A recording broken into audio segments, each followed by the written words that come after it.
Bonjour à tous, bienvenue sur Fitness Logic Radio. Aujourd'hui, j'ai le plaisir d'accueillir Pierre-Élie Bernard, aussi connu sous le nom de Chronique de la douleur sur Instagram et sur YouTube. Ça fait un moment que je suis Pierre-Élie et je suis très content de l'avoir avec nous aujourd'hui. On va parler essentiellement de tout ce qui est autour de la douleur, des blessures, des choses communes aux sportifs, mais peut-être aussi de douleurs chroniques qu'on retrouve beaucoup chez tout le monde, en fait, qui est très présent dans notre société. Pierre-Élie, merci beaucoup de venir sur ce podcast. Est-ce que pour les gens qui ne te connaissent pas encore, tu pourrais te présenter et peut-être nous expliquer un petit peu ton parcours et qu'est-ce qui fait que tu es aujourd'hui ici, présent sur les réseaux sociaux? Alors merci pour l'invitation déjà. Donc je m'appelle Pierre-Élie Bernard, je suis ostéo, ça fait, 12 ans que je suis ostéo. J'ai, un intérêt particulier, dans la prise en charge des douleurs parce qu'après mon diplôme d'ostéo, j'ai passé un diplôme universitaire sur la douleur et depuis j'ai fait plusieurs formations sur la douleur spécifiquement et ces dernières années, plus particulièrement sur la prise en charge des sportifs. Donc c'est des sujets qui m'intéressent et sur lesquels je me tiens relativement à jour parce qu'il y a, mine de rien, pas mal de connaissances qui ont un peu évolué sur ces domaines-là au cours des dernières, années, mais je dirais même dernières décennies. Au final, même des choses qui ont été découvertes il y a 15 ans, des fois, ils sont pas encore bien intégrés dans les pratiques. Donc c'est ce qui m'a motivé un petit peu à faire de la vulgarisation. J'ai commencé par, ma chaîne YouTube qui s'appelle Les Chroniques de la douleur, où à la base, je pensais parler juste de comment fonctionne la douleur et très rapidement, je me suis rendu compte que ça fonctionnait mieux quand je donnais des exemples plus concrets en rapport avec le terrain, avec, la pratique. Par exemple, les premières vidéos que j'avais faites, c'était, «J'ai de l'arthrose de genou, est-ce que je dois m'arrêter de courir?» par exemple. Ou alors, «Est-ce que porter lourd, c'est mauvais pour le dos?» Des choses dans ce style. Et j'ai lancé ensuite mon compte Instagram en 2022 où je fais des formats plus courts, quoique des fois je sors des trucs un peu ovni, sur Instagram où je sors des des reels de 10 minutes, ce qui n'est, pas commun sur Insta. Ça doit être les seuls Voilà, réels de 10 minutes que je regarde, hein, d'ailleurs, voilà, pour info. voilà, c'est bon, j'essaie de limiter quand même, parce que sur YouTube, je peux vite monter à 20, 30 ou 40 minutes sur certains sujets. Donc des fois, donner quelque chose de, suffisamment intéressant en 60 secondes, c'est compliqué, pour les formats un peu classiques de formats de vidéos courtes. J'y travaille, mais voilà, donc j'ai ces 2 canaux-là principalement, YouTube, Instagram. Je suis aussi un peu sur TikTok, mais c'est moins régulier, on va dire, et donc OK. je traite de sujets en rapport avec la douleur, la blessure sportive, le sport, et je pratique un petit peu la force athlétique également à petit niveau. Donc j'aime porter des trucs Lourd. lourds. OK. Enfin, je travaille à ce que ça Heu, soit lourd.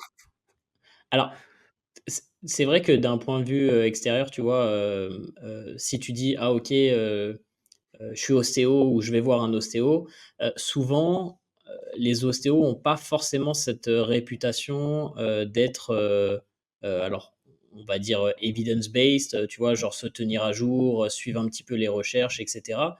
Est-ce que toi, tu sens dans ton cursus d'apprentissage, via, tu vois, ce que tu as étudié en tant qu'ostéo et le fait de continuer à se renseigner et à se former, est-ce que tu vois un peu 2 écoles ou est-ce que tu penses que tout le monde est à la même école, tous les ostéos se valent? Comment tu vois la chose? Non, clairement, il y a un peu une guéguerre, comme il peut y avoir, je pense, dans le monde du fitness, hein. Il peut y avoir un peu une guéguerre entre les gens qui ne jurent que par le terrain et leur expérience personnelle et les gens qui essaient d'inclure un petit peu les données de la science à leur pratique. Et je dis bien inclure les données de la science à leur pratique et pas appliquer bêtement tout ce qu'on a lu dans la dernière étude scientifique parce que c'est pas la même chose. L'evidence-based practice, donc la pratique fondée sur les preuves, c'est pas juste on prend des études et on les applique bêtement, c'est on essaie de tenir compte de l'ensemble de la littérature scientifique et on essaie de voir comment on peut intégrer ça dans notre pratique en fonction de notre expérience, notre expertise et les attentes du patient ou du client. Tu connais un petit peu. Donc oui, non, clairement, il y a pas, enfin, il y a une guéguerre un petit peu aussi là, à ce niveau-là, parmi les ostéos, et je pense que l'immense majorité des ostéos sont pas forcément dans cette démarche, d'evidence-based practice. Et moi, ça m'est venu, pas tout de suite, hein. C'est-à-dire qu'aujourd'hui, il y a beaucoup de choses que je ne fais plus comme ce qu'on m'a enseigné à l'école, ou alors il y a beaucoup de choses que je n'explique plus de la même manière que ce qu'on m'avait enseigné à l'école, parce que les modèles explicatifs sont pas forcément, cohérents avec les données actuelles de la science. Et je sais que je suis pas le seul, loin de là, parce que ça m'est pas venu spontanément, hein, ça m'a été enseigné par certains enseignants qui étaient ostéos, aussi par des kinés, mais on est de plus en plus, j'ai l'impression, parmi les ostéos à essayer d'avoir cette approche-là. Quand est-ce que tu as vu la lumière et pourquoi alors, du coup? Je pense que ça a été progressif. Bon, déjà, je pense que j'ai eu la chance d'être dans une école qui était déjà un petit peu plus ouverte à l'aspect, scientifique que d'autres qui sont très, très traditionnalistes et par exemple, alors c'est un exemple, c'est très ostéopathique, ça va pas forcément te parler, mais en fait, on a des modèles explicatifs pour savoir comment on doit aller manipuler une vertèbre. C'est-à-dire qu'il y a des trucs où on se dit: «OK, on essaie de trouver où se trouvent les dysfonctions au niveau des vertèbres et on essaie de voir comment ça bouge selon certains paramètres de flexion, d'inclinaison, de rotation et en fonction de là où ça bouge le moins bien et ben, on va appliquer tel ou tel paramètre pour manipuler pile dans le bon axe». Ça, c'est un truc qui s'appelle les lois de Frayette, qui est un truc, qui est très, enseigné en ostéo et moi, durant mon cursus, donc il y a plus de 12 ans, on nous avait déjà arrêté de nous les enseigner parce qu'il y avait des études qui étaient publiées qui montraient qu'en réalité, ces lois, elles avaient été faites à une époque où on n'avait pas tout le matériel d'aujourd'hui. On n'avait pas notamment de l'imagerie, dynamique comme on peut avoir maintenant et aujourd'hui, en fait, on a une meilleure compréhension de la biomécanique du rachis et on se rend compte que ces lois telles qu'elles avaient été décrites, elles étaient cohérentes avec les données de l'époque, mais que, bah, maintenant, on peut plus les expliquer comme ça. On sait que ça fonctionne pas comme ça et on sait que ça change pas grand-chose, en fait, d'aller manipuler selon tel paramètre ou tel paramètre. Donc moi, durant mes études, on nous a déjà dit: «Bon, ça existe, on vous les enseigne pas parce qu'en fait, ça sert pas à grand chose. C'est encore enseigné dans beaucoup d'écoles et on sait qu'il y a pas de supériorité d'aller manipuler de telle manière à telle manière. Donc déjà à l'époque, ils avaient tendance à mettre cet aspect-là, de on essaie d'avancer un petit peu avec notre temps. Et après ça a été progressif, hein. J'ai fait donc mon diplôme universitaire sur la douleur où je me suis rendu compte que la douleur, c'est vachement plus complexe que ce qu'on nous laisse penser habituellement et que c'est vachement plus complexe que simplement il y a une zone qui bouge moins bien ou, il y a un petit déséquilibre à cet endroit-là ou il y a une différence de longueur de jambe ou, la posture elle est un peu, arrondie. Enfin, tout ça, c'est des trucs qui sont séduisants sur le papier, mais on se rend compte C'est que c'est plus c'est bien que tu complexe en que parles ça. parce que c'est exactement ce qu'on va aborder dans ce Très podcast. bien, Donc, je on fais va du on va du introduire teasing, les choses, doucement, je fais du teasing. pour ceux qui écoutent, justement, on va parler de ça et on va essayer de vous expliquer un petit peu plus, bah, le concept un peu plus compliqué qu'on ne le pense de la douleur et on va faire ça juste après. Je te laisse continuer. Et du coup, en parallèle de ce diplôme universitaire, moi, je me suis intéressé un petit peu au scepticisme. Alors d'abord, j'ai commencé à regarder des vidéos de vulgarisation scientifique parce que ça m'a toujours intéressé et je suis tombé sur des chaînes de scepticisme. Alors aujourd'hui, certains diraient, de la zététique, je pas spécialement le terme et je me suis jamais considéré comme, zététicien. Je parle plus de scepticisme, en gros, juste essayer d'être un peu critique vis-à-vis des choses, en général, des informations qu'on reçoit, essayer de remonter à la source pour essayer de comprendre d'où ça vient, essayer de remettre un peu en question les enseignements qu'on a eus et j'ai appris beaucoup sur des chaînes YouTube en fait, hein, des chaînes YouTube de scepticisme francophone ou anglophone et ça m'a fait me remettre en question beaucoup de choses qu'on m'avait enseignées à l'école. Beaucoup d'explications sur le pourquoi les gens vont mieux quand on les manipule ou des mécanismes plausibles qu'il y aurait derrière, quoi. Donc ça a été OK. progressif. Et aujourd'hui, comment tu penses que t'intéresser au côté scientifique, te renseigner et cetera, t'aide dans ta pratique? Est-ce que tu penses que c'est quelque chose de positif, de quelque chose qui te pose des problèmes, en fait? Ou, parce qu'on sait quand tu remets en question des choses que tu as faites, tu vois, pendant des années, c'est compliqué quand même. Tu as une, dissonance cognitive qui est pas toujours évidente à gérer. C'est d'ailleurs la raison pour laquelle beaucoup de gens n'évoluent pas, en fait. C'est qu'ils veulent pas affronter cette, dissonance cognitive de: «OK, donc en fait, ça fait 5 ans que je fais de la merde» ou enfin que je fais pas forcément les bonnes choses et bah, ça, il faut que je l'accepte pour pouvoir, faire autre chose, en fait, d'une certaine manière. C'est vrai que des fois, c'est vachement plus confortable de rester sur ses acquis, en fait. Et je pense que au cours de mes années de pratique, ça m'est arrivé plusieurs fois de bugger en me disant: «Mais punaise, mais qu'est-ce que je fais, en fait? Qu'est-ce que j'ai fait jusque-là? Est-ce que j'ai fait que de la merde jusque-là?» Mais en même temps, je vois qu'il y a des gens qui sont satisfaits, je vois qu'il y a des gens qui vont mieux, mais plus j'en apprends, plus je me rends compte des choses que je faisais pas forcément comme il fallait. C'est compliqué, hein, c'est compliqué, mais je pense qu'il y a un moment où il faut, accepter que de toute façon, on sera jamais parfait. De toute façon, les connaissances, elles évoluent aussi. C'est-à-dire que même si aujourd'hui, je faisais le truc qui serait théoriquement parfait au vu des connaissances qu'on a aujourd'hui, bah, dans 10 ans, je me rendrai compte que, bah, j'aurais pu faire mieux en modifiant tel truc ou tel truc. Donc je pense qu'il faut être un petit peu indulgent avec soi-même et juste se dire: «OK, mes Et connaissances, elles évoluent, c'est pas une bonne idée de justement rester». Ouais, Excuse-moi de te vas-y. couper, mais par Ouais. rapport à ça, justement, je sais que souvent, les gens qui sont un petit peu, tu vois, genre: «Ouais, la science, ça sert à rien» et cetera. Mmh. Souvent, ce qu'ils avancent, c'est, bah, justement, ça évolue tout le temps. On se rend compte que certaines conclusions de recherche n'était pas forcément la vérité. Comment tu réponds par rapport à ça, d'ailleurs? C'est une bonne question. Heu, ouais, beh, je pense qu'il faut accepter, en fait, qu'il faut accepter que les choses évoluent et juste il faut essayer de suivre le train, quoi.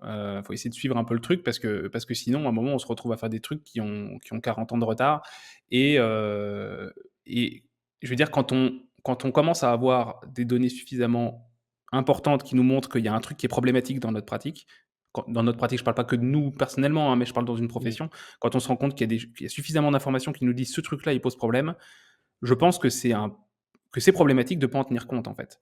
C'est problématique de pas en tenir compte vis-à-vis des gens qui viennent nous voir, en fait. Parce qu'il y a des gens qui viennent, qui nous payent pour qu'on leur apporte un service et en fait, heu alors, je te donne une analogie qui a ses grosses limites, mais si tu vas voir un garagiste et que tu as une voiture électrique et que le mec il dit: «Ah non, c'est bon, moi je me suis arrêté aux 4L», et que le mec il essaie de réparer ta voiture électrique comme il réparait ta 4L, ça va pas fonctionner, tu vois?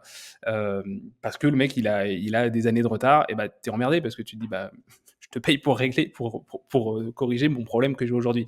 Alors il y a des différences, ça l'analogie a beaucoup de limites parce qu'en réalité nous on n'a pas évolué en 70 ans, notre corps n'a pas évolué comme les voitures ont évolué.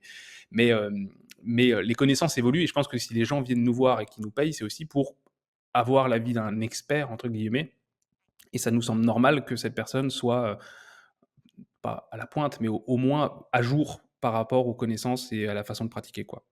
Donc oui, c'est sûr que ça évolue, mais je pense qu'il faut accepter ça, en fait. Est-ce que tu peux nous expliquer un peu comment tu travailles avec quelqu'un? Il rentre dans ton cabinet, tu lui fais craquer, 3-4 vertèbres, tu tires un peu sur la hanche et tu lui dis: «Merci, au revoir» ou c'est un peu plus complexe que ça? Alors je te charrie un peu, hein, mais Je me doute, je me doute. Non, il y a des gens qui font ça, hein. Il y a des gens qui font ça et il y a des gens qui sont très satisfaits de cette approche, hein. bien sûr. Donc très Surtout bien. quand tu as une vertèbre déplacée, tu sais, il faut absolument la remettre en place parce que, tu vois, c'est le décalage est compliqué. Attention. Donc non. Donc non, les vertèbres ne se déplacent pas. Alors les vertèbres bougent, Ah! mais c'est normal, c'est ce qui nous permet de bouger, hein, c'est ce qui permet à notre rachis de pouvoir faire de la flexion, de l'extension, de la rotation, de l'inclinaison. Donc oui, il y a un mouvement, mais c'est les vertèbres, elles ne se déplacent pas dans le sens il n'y a pas un déplacement osseux, sauf gros traumatisme, accident Ouais, de la route, là, tu chute es dans de la 3 merde. étages et là, tu vas pas voir un ostéo a priori. Là, tu vas à Ouais, l'hôpital ouais, et tu essaies d'avoir un bon chirurgien. ouais. Et tu espères que le chirurgien est à jour sur sa façon de faire des opérations parce que s'il t'opère comme il y a 40 ans, tu as peut-être moins de chances de t'en sortir. Donc non, les vertèbres ne se déplacent pas, mais tu le savais, c'était plus un troll qu'autre chose. Donc comment on fait? C'est en fait, moi je fais des séances qui durent, 1 heure quasiment. Je passe OK. quasiment 1 heure avec mes patients et il y a toute une première phase de discussion où, la personne m'explique pourquoi elle est là. Donc, motif de consultation, je pose plein de questions pour essayer de comprendre exactement, souvent les gens viennent me voir pour de la douleur, hein, c'est 99 des motifs de constatation sont liés à la douleur. Donc mal de dos, mal de genou, mal de nuque, mal de cheville, bref, voilà. Douleur articulaire, musculaire en général. Je pose plein de questions pour essayer de comprendre un petit peu. D'abord la première chose, c'est d'essayer d'écarter des trucs qui nécessiteraient une prise en charge médicale. Donc c'est ce qu'on appelle des red flags, des drapeaux rouges. On essaie de vérifier qu'il n'y ait pas de signes qui pourraient supposer qu'il y a une pathologie derrière qui nécessite, enfin, qui se fait que ça serait pas de mon ressort, quoi. Et Mmh. après, on essaie de comprendre un petit peu comment ça se fait que la douleur est apparue. Donc, on essaie de comprendre un peu le contexte, comment la douleur est apparue, il y a combien de temps, comment elle a évolué, qu'est-ce qui l'aggrave, qu'est-ce qui la diminue, est-ce qu'il y a des symptômes associés, est-ce qu'il y a des fourmillements, des picotements, une perte de force, est-ce qu'il y a des troubles digestifs depuis, est-ce qu'il y a des maux de tête, est-ce qu'il y a des vertiges, etc., etc. En fonction de tout ça, j'essaie de comprendre un petit peu comment la personne comprend son problème et ça a vachement d'importance. On pourra en discuter un petit peu tout à l'heure. Parce Ouais. entre 2 personnes qui ont, le même lumbago, mais qu'il y a quelqu'un qui va dire: «Bon, bah, voilà, ça arrive, c'est chiant, mais en même temps, ces temps-ci, je suis crevé, j'ai un petit peu abusé à la salle et c'est juste un peu sensible, il faut le temps que ça se détende». Bah, cette personne-là, elle aura pas le même pronostic, c'est-à-dire que la douleur n'évoluera probablement pas de la même manière que quelqu'un qui vient me voir en disant: «Punaise, je suis quasiment sûr, je me suis fait une hernie discale, je vais finir paralysé». Même s'ils ont le même lumbago, hein, mais le simple fait qu'ils comprennent la chose différemment, ça va avoir une influence sur la façon dont ils vont réagir, la façon dont ils vont bouger, la façon dont ils vont se permettre de refaire des choses. Ça va avoir des effets au niveau psychologique, ça peut avoir des effets au niveau biochimique, on pourra en parler et tout ça, ça peut faire que la douleur va pas évoluer de la même manière et ça, c'est vachement important, en fait, d'investiguer ce genre de choses et ça se fait Petit pas en 5 petit minutes. spoiler. Voilà. Petit Et ça, spoiler de ça la se suite. ça OK. ça ça se fait Ouais, pas en 5 minutes, en fait. Ça demande du temps, de pouvoir ouais. discuter avec la personne, qu'elle puisse nous raconter un peu ce qu'elle a vécu, de comment elle l'a compris et ensuite on fait des tests pour essayer de déterminer un petit peu ce qui fait mal et pourquoi ça fait mal. On rassure quand il y a besoin de rassurer et on explique un petit peu comment on comprend le problème et ensuite on essaie de trouver une solution. Alors la plupart des gens viennent en ostéo, pour de la thérapie manuelle parce que c'est l'outil principal qu'on utilise. Mmh. Des fois, les gens viennent pas forcément pour de la thérapie manuelle, des fois les gens viennent juste pour comprendre et qu'on leur propose des exercices pour qu'ils puissent régler le problème eux-mêmes. Ça aussi, si on pose pas la question, eh ben, on le sait pas forcément parce on a tendance à tu sais, on dit, quand ton seul outil est un marteau, tout le monde a une tête de clou. Tu as l'impression que tous les problèmes ressemblent à des clous. Donc c'est important quand tu as un outil de pas tout voir sous ce prisme-là et essayer de comprendre qu'il y a peut-être d'autres solutions aussi et par exemple l'exercice peut en faire partie. Et après, bah, si ça fait partie des attentes de la personne et si c'est pertinent avec, son problème, je propose de la thérapie manuelle, on a plein de techniques différentes. On peut faire craquer, on peut ne pas faire craquer, on peut faire des techniques beaucoup plus douces, on peut faire plein de trucs et là-dessus, j'ai vachement changé vis-à-vis de quelles techniques je vais faire et comment je vais les faire. Et j'essaie donc d'expliquer, de proposer aussi des exercices si la personne est demandeuse et éventuellement lui proposer des choses qu'elle peut faire à côté, dans sa vie pour améliorer les choses et éviter que ça revienne. Et donc ça peut bien prendre Heu, 45-55 minutes, quoi. ouais, bah, ouais, carrément, ouais. Mmh. Pour toi, quand est-ce que la thérapie manuelle a sa place? Ben, je pense que la thérapie manuelle a sa place déjà quand dans la plupart des douleurs, ça peut avoir un intérêt, en fait, hein, parce que ça peut avoir un effet de désensibilisation du système nerveux. C'est surtout, l'effet là que ça a. C'est-à-dire que ça va avoir des effets au niveau neurologique, au niveau biochimique qui peuvent faire que ça diminue la douleur à court, moyen terme, mais si ça permet de débloquer une situation et que la personne se remette à bouger plus librement et qu'elle reprenne confiance dans son corps, ça a un intérêt. Après, bah, ça va surtout dépendre des attentes de la personne. C'est-à-dire que si quelqu'un veut pas de thérapie manuelle, c'est pas une bonne idée de lui en faire. En général, quand les gens vont chez l'ostéo, ils s'attendent à en avoir, mais je demande toujours quand même et à l'inverse, ça sera pas pertinent quand il y a, bah, quand il y a des red flags, quand il y a des drapeaux rouges qui nous font suspecter qu'il y a un autre truc derrière et ben il faut Mmh. traiter l'autre truc avant tout, ou en tout cas s'assurer qu'il y ait pas d'urgence à ce niveau-là, quoi. Mais dans beaucoup de cas, la thérapie manuelle peut être intéressante et même dans les cas où il y a une lésion, genre quelqu'un qui a une entorse de cheville fraîche, je vais pas guérir son entorse. C'est pas avec ma thérapie manuelle que je vais lui guérir son entorse. Alors des fois ça j'ai des patients qui viennent en me disant qu'ils allaient voir un vieil ostéo qui avait une entorse, ils le manipulaient et boum, ils avaient plus rien. Donc dans ma tête, je me dis: «OK, forte chance pour que c'était pas une entorse», parce que je vois pas comment une manip peut guérir un ligament en 30 secondes. Ouais. Donc même dans les cas d'entorse, la thérapie manuelle peut avoir un intérêt, même quand il y a une lésion avérée, mais ça va pas, faire disparaître la douleur ni cicatriser le truc instantanément. Ça peut permettre de redonner un peu de mobilité au-dessus, en dessous, ça peut permettre de reprendre confiance pour la personne, ça peut permettre de désensibiliser un petit peu, mais à côté, il faut quand même dire à la personne: «Bon, bah, voilà, il y a une entorse, maintenant il faut que le corps il guérisse un petit peu, il faut que ça cicatrise, donc il faut continuer à solliciter la zone, mais en évitant de tirer sur le ligament», enfin bref, toutes les explications qu'on peut donner avec, quoi. Mais la thérapie manuelle peut avoir un intérêt dans beaucoup de cas. Très intéressant. Ouais. Pour revenir juste, une dernière question par rapport au côté scientifique. Comment tu gères ton biais, par rapport à justement, ce que tu étudies, ce que tu appliques et cetera? Parce qu'on a forcément un biais de confirmation sur ce qu'on apprécie, sur ce qu'on veut faire. Toi, Mmh. je mettrais peut-être, en avant le fait que, bah, tu aimes la force athlétique, donc forcément, tu aimes bien, bah, bouger, des fortes charges et potentiellement tu Mmh. vas peut-être, prescrire à tes clients de faire la même chose. Comment tu gères un petit peu ce côté-là? Comment tu fais en sorte de toujours quand même remettre en question, ton analyse par rapport à ça et pas toujours aller dans le sens, qui te fait plaisir d'une certaine manière? Compliqué. En fait,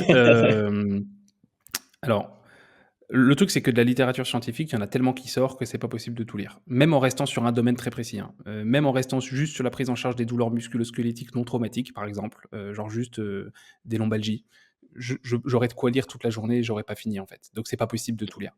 Et c'est Bien là où, sûr. en fait, c'est intéressant d'avoir un réseau de professionnels qui sont intéressés sur le même sujet et en qui tu as une certaine confiance vis-à-vis des capacités de lecture critique. Donc des gens qui, bah, par exemple, j'ai dans mon entourage des gens qui sont formateurs, des gens qui sont chercheurs, qui font de la recherche. Enfin, dans mon entourage, c'est pas des proches, mais c'est des entourages professionnels, on va dire. Des gens qui sont chercheurs, qui sont enseignants, et cetera et c'est leur boulot, en fait. Ils sont tout le temps dedans et ben je sais que ces gens-là, ils ont une certaine, capacité d'analyse critique sur le truc et je sais, parce qu'ils l'ont déjà montré par le passé, qu'ils ont pas eu de problème à changer d'avis sur des sujets pour lesquels ils «militaient» entre guillemets. C'est-à-dire qu'il y a 10 ans, ils disaient: «Bah, tenez, voilà où on en est aujourd'hui», et 10 ans plus tard, ils disent: «Bon, bah, en fait, on a changé d'avis parce qu'il y a telle nouvelles données qui sont apparues», et donc ils ont changé leur pratique en accord avec ça. Et ça, je trouve que c'est une bonne base, en fait. C'est, partager un peu le travail, avoir des personnes de confiance et se dire: «OK, c'est quelqu'un qui est pas dogmatique, en fait. C'est quelqu'un qui est pas dogmatique et qui est OK pour changer avec les données», et ça se fait pas du jour au lendemain non plus. C'est-à-dire que c'est pas parce qu'il y a une nouvelle étude qui vient de sortir que boum, on révolutionne tout. C'est, on commence à avoir une accumulation de données qui sont plutôt cohérentes, qui vont dans le même sens, qui sont de bonne qualité méthodologique, et qui nous permettent d'aller dans ce sens-là. Et donc, je délègue une partie de la lecture critique à certains collègues. Je leur demande pas de le faire, mais ils le font eux-mêmes et ils partagent dans les groupes. Et après, bah, si tu prends l'exemple de la force athlétique, je recommande pas à tous mes patients d'aller porter des charges lourdes. Même si on sait que ça peut avoir des intérêts pour la santé, spécifiquement le fait de porter des charges lourdes. On sait que pour le mal de dos, faire du sport en général, ça aura des effets bénéfiques, et qu'il semble pas y avoir de supériorité au fait de faire, heu, du gainage, de travailler son core, les comment ça s'appelle? Les abdominaux profonds en gros. Il y a pas de il y a pas de supériorité de travailler les abdos profonds par rapport au fait de faire des soulevés de terre, par exemple. Mais quelqu'un qui a pas envie de faire du soulevé de terre, je vais pas lui dire: «Fais du soulevé de terre». Je vais préférer juste qu'il trouve une activité qui lui plaise, en fait. Maintenant, si je sens que c'est quelqu'un qui a une appréhension à l'idée de porter un truc de 5 kilos, bah, peut-être ça sera intéressant de l'amener à à être plus confiant pour porter des trucs plus lourds, parce que dans la vie de tous les jours, ça nous arrive assez fréquemment de devoir porter des trucs de plus de 5 kilos, quoi. Voilà, C'est donc clair. même si moi, il y a des trucs qui me plaisent, je suis conscient que c'est pas, la panacée. Il y a pas une activité qui sera forcément supérieure à d'autres pour tout le monde, donc la priorité, c'est de trouver un truc qui soit en accord avec les objectifs et les valeurs de la personne en face de moi. J'aime beaucoup. Ça résonne pas mal avec, ce qu'on enseigne, dans Bayesian sur, on a un chapitre justement sur comment faire ses recherches et cetera, et justement on dit que, bah, quand tu es en face de quelqu'un qui sait déjà, qui a déjà admis de s'être trompé ou de changer d'approche et cetera, c'est généralement un bon signe que c'est quelqu'un qui essaye de faire un travail où il essaye de se diriger vers la vérité, mais, tout en acceptant que, bah, les choses évoluent comme tu l'as très bien dit tout à l'heure, et que c'est parfois c'est pas de notre faute entre guillemets, c'est on pense, bien faire et on pense que c'est la meilleure solution, à l'instant T, et on apprend, par la suite que, bah, potentiellement il y a des approches qui sont mieux ou différentes et qui fonctionnent, aussi bien, donc je pense que c'est très intéressant de le mettre en avant.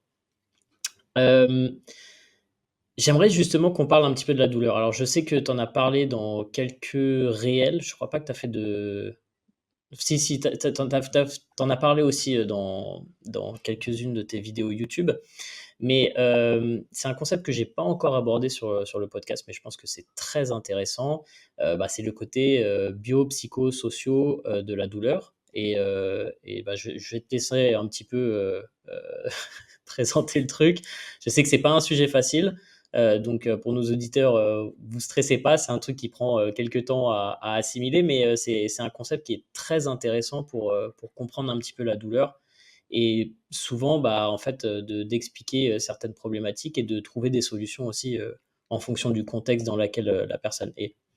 Donc, le côté bio-psycho-socio de la douleur, donc bio par rapport au corps, psycho, psychologie, et socio, bah, environnement, dans quel contexte on a grandi, quel est notre entourage, notre médecin, les gens qui s'occupent de nous, enfin tout ça. Bon, J'ai tu as résumé 2 le heures truc? devant toi. C'est ça. Non, j'essaye d'être synthétique. En fait, Ouais. c'est intéressant de voir l'évolution qu'on a eue vis-à-vis de la compréhension de ces choses-là. Historiquement, on utilisait un modèle qui était un modèle biomédical. Modèle biomédical, c'est je il y a une lésion, ça va provoquer une douleur, et donc on va essayer de trouver la lésion à l'origine de la douleur et on va régler ce problème et la douleur va disparaître. Je me fais une fracture, ça fait mal, et on soigne la fracture, ça fait plus mal. Et il y a des cas où ça fonctionne très bien, et notamment dans certains gros traumatismes comme ça, ou dans une approche un peu plus générale de la santé pour, des infections par exemple, on a une infection, bah, on va soigner l'infection et on va du coup, régler les conséquences qui peuvent être, la fièvre par exemple. Donc ce C'est modèle pour biomédical. résumer, ouais, Oui, pour vulgariser au maximum, c'est, il y a une dégénérescence d'un tissu, alors, que ça soit, structurel, de peau, tendons et cetera, égale douleur, et s'il y a de la voilà. douleur, c'est forcément qu'il y a une dégénération, du tissu. Et en fait, historiquement, on a eu longtemps tendance à penser ça, parce que, bah, ça se retrouvait plutôt bien dans beaucoup de problématiques et notamment dans des problématiques de douleurs, aiguës, par exemple, donc des douleurs, récentes. Aigu, ça veut dire ça, hein, c'est pas douleur intense. Une douleur aiguë, c'est une douleur qui est récente. Souvent, les gens utilisent aigu pour dire que c'est intense. C'est pas la même chose. Donc on avait un peu cette compréhension-là. Le problème, c'est que on se rend compte qu'il y a plein de cas où ça fonctionne pas, et notamment dans les cas de douleurs persistantes, il y a plein de cas où en fait on ne retrouve pas forcément de tissu à l'imagerie qui puisse bien expliquer les douleurs, ou alors des fois on retrouve des tissus qui sont à l'imagerie qui sont pas jolis alors que la personne n'a pas mal. Et donc en fait on se rend compte que ce lien, Surprise. de causalité linéaire qui est très élégant de, «Tu as mal parce que tu es usé», et ben en fait c'est loin d'être si clair que ça. Donc en fait, cette histoire d'approche biopsychosociale, elle date à la base de 1977, je crois. C'est un psychiatre à la base, Engel, qui avait, proposé ça dans la prise en charge de la santé mentale, et ça a été adapté ensuite à, la prise en charge des douleurs et notamment des lombalgies dans les années 80. Et en fait, l'idée, c'est que le modèle biomédical, il est très pratique pour plein de trucs, mais il y a plein d'autres problématiques pour lesquelles il fonctionne pas bien, et que, c'est intéressant de tenir compte d'autres facteurs, comme les facteurs psychologiques, comme les facteurs sociaux, qui peuvent avoir une influence sur plein de choses au niveau de la santé. Et au niveau de la douleur, on se rend compte que ces facteurs-là, ils sont souvent même mieux corrélés à la douleur que, les facteurs biologiques, ou en tout cas les facteurs d'imagerie, par exemple. Je peux te donner quelques exemples, que je trouve, enfin, que j'ai en tête comme ça. Si on fait passer des échographies à des gens, au niveau de l'épaule, on va retrouver des ruptures de la coiffe des rotateurs chez plein de gens qui n'ont aucune douleur et qui n'ont aucune perte de fonction. Ça va beaucoup être dépendant de l'âge de la personne, en fait. Plus la personne vieillit, plus elle est susceptible d'avoir des changements au niveau de son imagerie, au niveau de l'épaule. On retrouve la même chose au niveau lombaire, on trouve la même chose au niveau des genoux, on trouve la même chose à peu près partout, en fait. On se rend compte qu'on fait passer des imageries à des gens qui ont pas mal, on trouve des trucs, et ça, c'est un truc qui est très, très récurrent en consultation. Des gens qui viennent en disant: «J'ai mal au dos», on leur a fait passer une imagerie, on voit un truc à l'imagerie, on dit: «Ah bah, banco, c'est pour ça que vous avez mal». Sauf qu'en fait, bah, des fois, on ressort, on ressort une radio qui a 5 ans et on se rend compte que le truc était déjà là il y a 5 ans, sauf que la personne n'avait pas mal. Ou alors, des fois, il y a une hernie discale à droite et la personne dit: «Oh là là, j'ai vachement mal dans la jambe», et en fait, la personne, elle a mal à gauche. Donc en fait, des fois, c'est même pas le bon côté. Bref, on se rend compte que ça colle pas. Et donc les facteurs psychosociaux, ça peut être, par exemple, la compréhension qu'on a de notre problème. C'est-à-dire que les gens qui vont avoir tendance à voir leur problème comme quelque chose de très, très, très grave qui pourra jamais, se régler, et ben, on se rend compte que ces gens-là sont plus susceptibles de développer des douleurs persistantes que, à l'inverse, des gens qui n'ont pas cette vision, catastrophique. On parle de catastrophisme, donc les gens qui n'ont pas ce Alarmiste. catastrophisme, ils sont plus susceptibles de voilà, si tu as pas de catastrophisme, tu es mieux susceptible de guérir. Il y a le fait d'avoir peur de certains mouvements, donc ça, c'est, le fait d'avoir des croyances qui peuvent on parle de croyances de peur évitement, certaines croyances qui peuvent faire que tu vas avoir peur de certains mouvements et que tu vas éviter certains mouvements, du style, si je fais ce mouvement-là, je vais me blesser, ou alors mon corps il est fragile, je risque de me blesser. Et bah, tout ça, on sait que c'est des facteurs qui sont vachement mieux corrélés avec les douleurs persistantes que le fait qu'il y ait, de l'arthrose ou une hernie discale, par exemple. Donc ça, c'est certains facteurs psychologiques et sociaux. On se rend compte que, l'environnement social va avoir une importance. Alors un truc, sur lequel on a le problème du social, c'est que c'est beaucoup plus difficile d'avoir des effets dessus, parce que les gens, ils sont dans un environnement et on peut pas, par une intervention, facilement changer leur environnement. Change tes parents Mais demain. voilà, alors ça alors les parents, il y a un aspect biologique aussi, parce qu'il y a un aspect génétique, mais C'est vrai. effectivement l'environnement familial a vachement d'influence, du style, hem, alors je pense Bah, à plusieurs les trucs. croyances de tes parents sont sans doute, transmises, aux Exactement, enfants, quoi. et là, on est à la fois dans du psychologique et à la fois dans du social, en fait. C'est-à-dire que si dans la Ouais. famille, bah, par exemple, dans la famille, tout le monde a, de l'arthrose, on peut se dire qu'il y a un aspect biologique parce qu'il peut y avoir un aspect génétique à l'arthrose. Mais si dans la famille, tout le monde dit: «Oh là là, plus on vieillit, plus on a mal, c'est normal et de toute façon tu vas en chier» et cetera. Bah, il y a à la fois un aspect, psychologique parce que les gens te mettent dans la tête que de toute façon ça pourra aller qu'en s'aggravant, et en même temps il y a un aspect social parce que tu es dans un entourage où on te répète en boucle que de toute façon ça va aller de pire en pire. Et ça, c'est assez fréquent, des gens qui viennent en disant, «Ma mère a ça, mon père a ça, c'est de pire en pire pour lui», donc du coup ça fait flipper les gens parce qu'ils se disent: «Ça y est, ça commence quoi, je suis, au début de au début de la fin». Et en fait, en voyant leurs parents, ils ont l'impression de se voir eux dans 20 ans et en se disant, «Putain, j'ai pas envie de finir comme ça». Alors que, eh ben, en fait, c'est un peu plus complexe que ça, et c'est pas parce que vos parents, ils sont comme ça que vous allez finir comme ça. Et souvent, quand on creuse un peu, on se rend compte que, bah oui, papa, maman, ils sont sédentaires, ils sont en surpoids, ils sont tabagiques. Et en fait, il y a toute une hygiène de vie autour qui n'est pas du tout la même. Il y a toute une histoire aussi, peut-être professionnelle qui est pas la même, qui peut faire que papa, il est dans cette situation et peut-être que toi, tu seras pas dans cette situation. Par contre, le fait de vivre avec papa qui, tous les jours, te renvoie l'image que de toute façon, tu vas finir comme lui, bah, ça peut te créer des pensées qui vont faire que, potentiellement, tu auras plus mal. Voilà, Alors, en gros. ouais, c'est un concept qui est super, intéressant parce que, ça permet, en pratique d'expliquer pas mal de choses. Dans le sens où, comme tu le disais, tu as des gens qui vont avoir, des douleurs, qu'on pourrait, dire, chroniques, qui durent dans le temps, alors que, qui viennent peut-être d'un accident, avec une blessure, aiguë, où, il y a eu, peut-être, tu vois, une atteinte au niveau des tissus. Je sais pas, je pense à peut-être une petite déchirure musculaire ou quelque chose comme ça, où Ouais. effectivement, tu vas avoir des douleurs, tu vas avoir peut-être un hématome. C'est des choses qui vont, voilà, prendre, quelques semaines, à se résorber, naturellement. Et tu vas avoir deux cas de figure. Tu vas avoir un mec, qui comprend que c'est quelque chose de passager et que c'est une petite blessure finalement et que ça va aller mieux assez rapidement parce que peut-être que bah, psychologiquement il est préparé. Et deuxièmement, son contexte, ses médecins, sa famille lui disent non, non, mais t'inquiète, tu vas reprendre le sport vite, tu auras plus mal, etc. Et tu vas avoir cette personne qui va se diriger vers une récupération totale sur les un mois, 2 mois, on va dire. Et tu as la deuxième personne qui a exactement la même blessure, avec un contexte différent et une psychologie différente. Elle dramatise, comme tu disais, catastrophe. Je me suis fait une déchirure musculaire, mon muscle il va plus jamais être pareil, il sera plus jamais résistant, etc. Et dans son entourage, son médecin dit ah ouais non mais là c'est fini la pratique du sport, tu peux plus, ton muscle il sera toujours fragile, tu peux plus faire cet exercice, etc.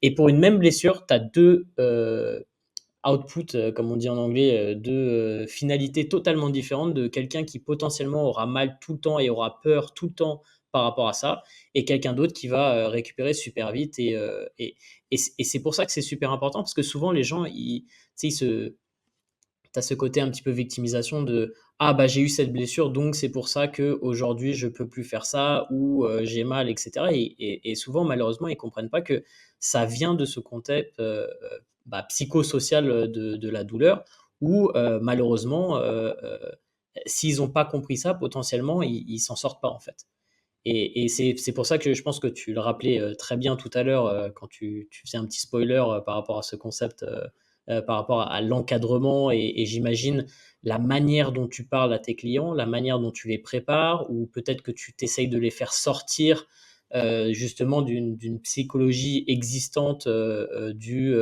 «Ah bah, j'ai fait une IRM, j'ai une hernie discale, c'est fini, ma vie est finie, je pourrai plus jamais m'en sortir». Parce que malheureusement, il y a encore beaucoup de médecins, c'est ce que tu entends, hein, c'est tu vas faire, ton IRM et c'est genre: «Ah ouais, non mais là c'est fini là, c'est la fin» et le mec il a 23 ans, tu sais?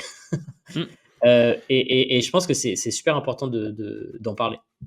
Et justement, en fait, tu vois, ce que tu dis, c'est vachement important parce que on est de plus en plus en train de se demander, et il y a des papiers, qui ont été publiés là-dessus, si une bonne partie des douleurs persistantes ne sont pas, d'origine iatrogène. Donc d'origine iatrogène, ça veut dire que ça a été provoqué par la prise en charge.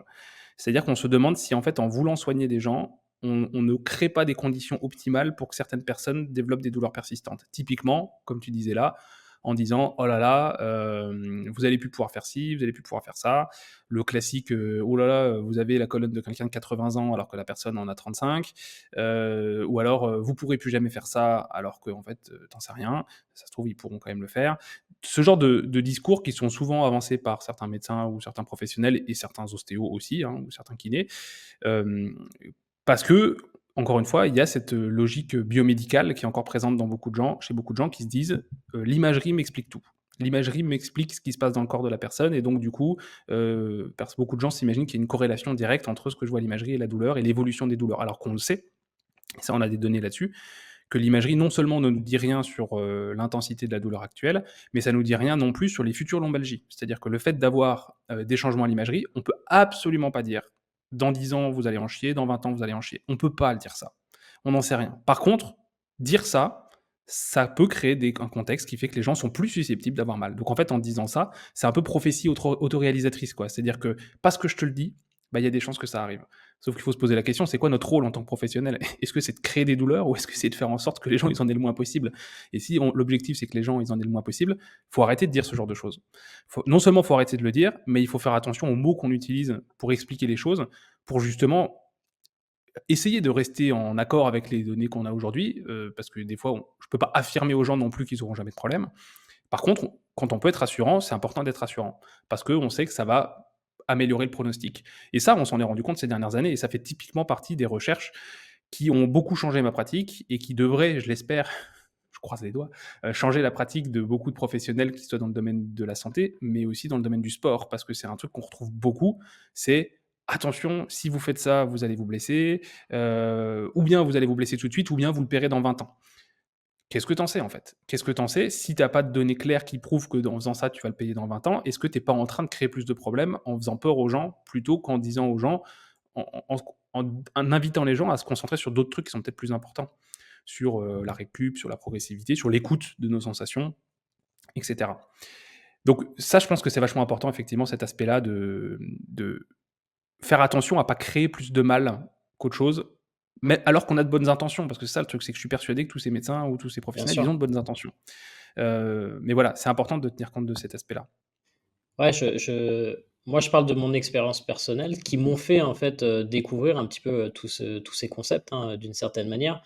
J'ai eu 2 problématiques en termes de tissu. J'ai une lésion SLAP à mon épaule, droite, donc qui est souvent, déterminée comme, bon, bah, si tu te fais pas opérer, ça va être problématique au niveau de ta stabilité de ton épaule et cetera. Donc c'est un peu ce qu'on m'avait présenté, donc je me disais: «Bon, bah, mon épaule, elle est fichue».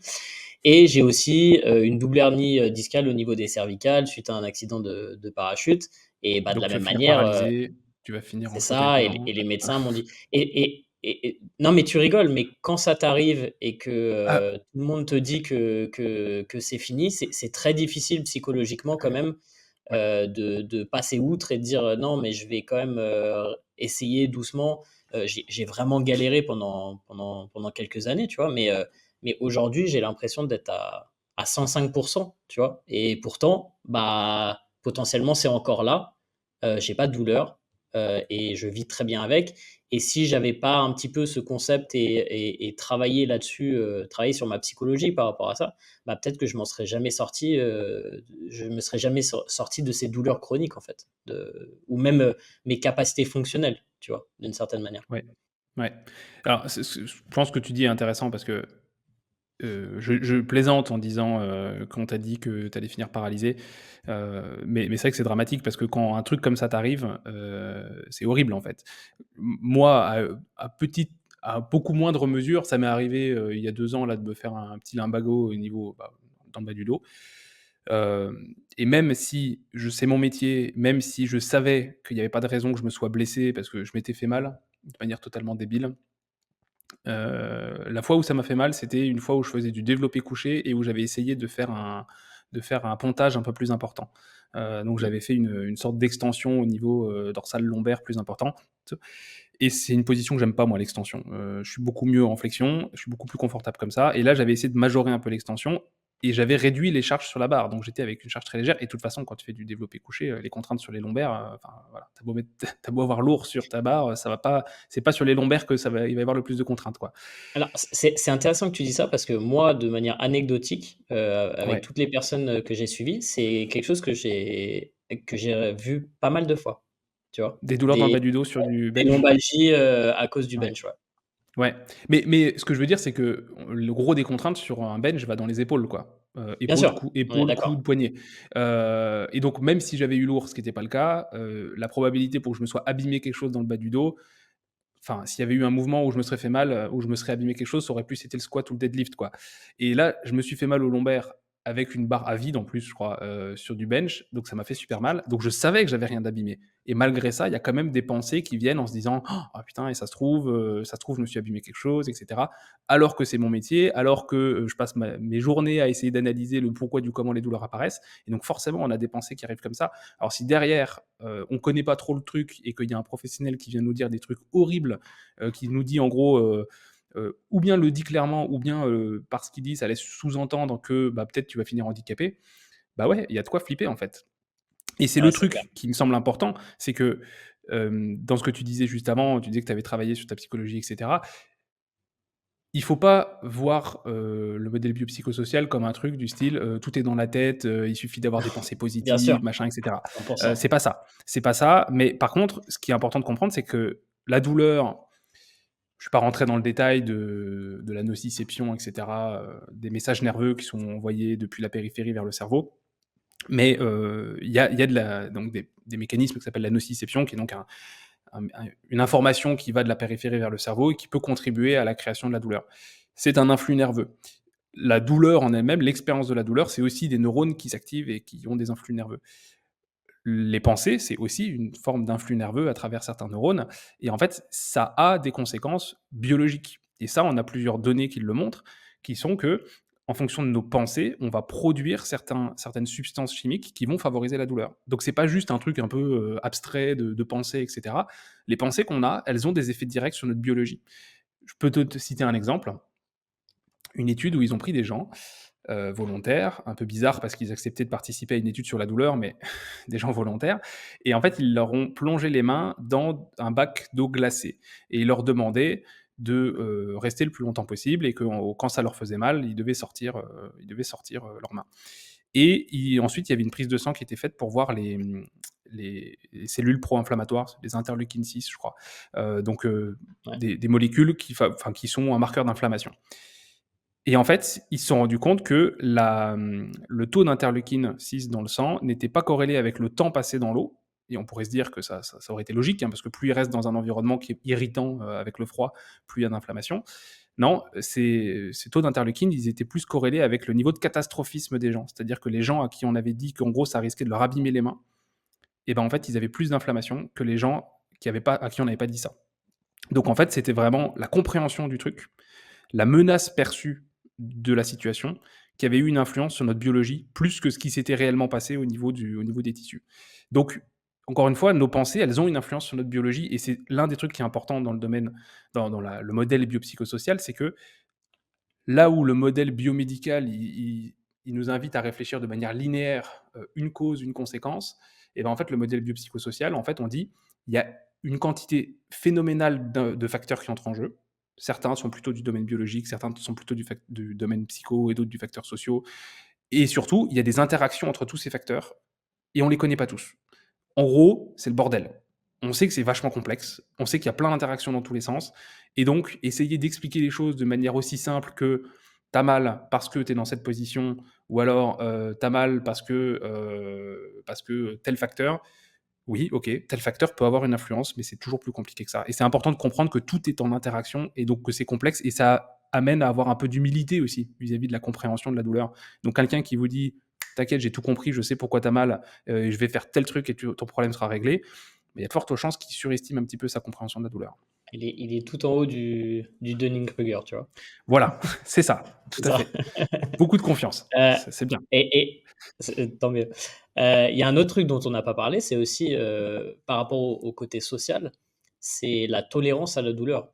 Dans le sens où, tu sais, nous, on grandit dans un environnement qui est quand même, privilégié, où, on n'a pas de douleur, quotidienne, tu vois?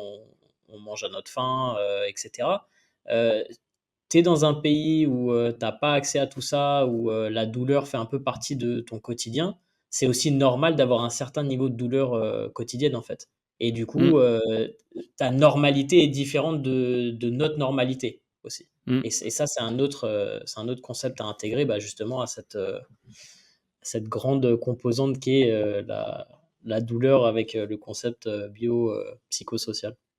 Ouais, c'est Heu, globalement, la douleur va beaucoup être liée au niveau de menace perçue. C'est-à-dire que si quelque chose est perçu comme menaçant, tu as plus de chances que ça te fasse mal que si c'est perçu comme peu menaçant. Et de fait, si tu es habitué à être exposé à quelque chose et que tu sais que les conséquences sont faibles, voire inexistantes, au bout d'un moment, la menace perçue va réduire et tu auras plus mal, en fait, ou quasiment plus mal. Ce qui fait que des gens qui sont habitués à être dans des situations, complexes ou potentiellement douloureuses peuvent avoir de moins en moins mal juste parce qu'en fait leur système s'est adapté en disant: «OK, en fait ce truc-là, c'est pas si menaçant que ça». yes. Tu veux perdre du poids ou prendre de la masse musculaire, mais tu manques de temps et tu ne sais pas exactement comment t'y prendre pour avoir des résultats rapides et durables. Tu as besoin d'un coach pour t'accompagner dans cette démarche. Prends un call avec moi sur fitnesslogique.com pour enfin atteindre tes objectifs. On repart sur le podcast. Voilà. Du coup, juste pour revenir aux imageries, est-ce Ouais. qu'aujourd'hui, parce que moi je sais que j'ai pas mal changé par rapport à ça. Au début, c'était tu as une douleur, tu fais des images. Maintenant, c'est plus du tout mon approche. Mmh. Est-ce que toi, quelle est ton approche par rapport à ça? Quand quelqu'un vient te voir, j'ai des douleurs, est-ce que tu leur demandes de faire, une écho, c'est musculaire, une radio ou un IRM? Ou tu essayes d'abord une approche et puis, en fonction de l'évolution, de la personne, tu remets les choses en question? Bon, la bonne nouvelle, c'est que là-dessus, il y a des recommandations de bonnes pratiques, hein, des recommandations de bonnes pratiques qui ont été faites par des gens, qui sont peut-être plus compétents que moi sur le sujet, qui ont analysé toutes les données.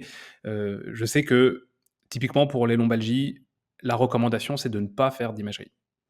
Quelqu'un qui a une lombalgie, commune, à partir du moment où on a écarté les fameux red flags dont on parlait tout à l'heure, c'est-à-dire que il y a pas de signe qui laisse penser qu'il y a une fracture, il y a pas de signe qui laisse penser qu'il y a une infection au niveau de la colonne, il y a pas de signe qui laisse penser qu'il y a une compression nerveuse avec une perte de force, qui évolue et cetera.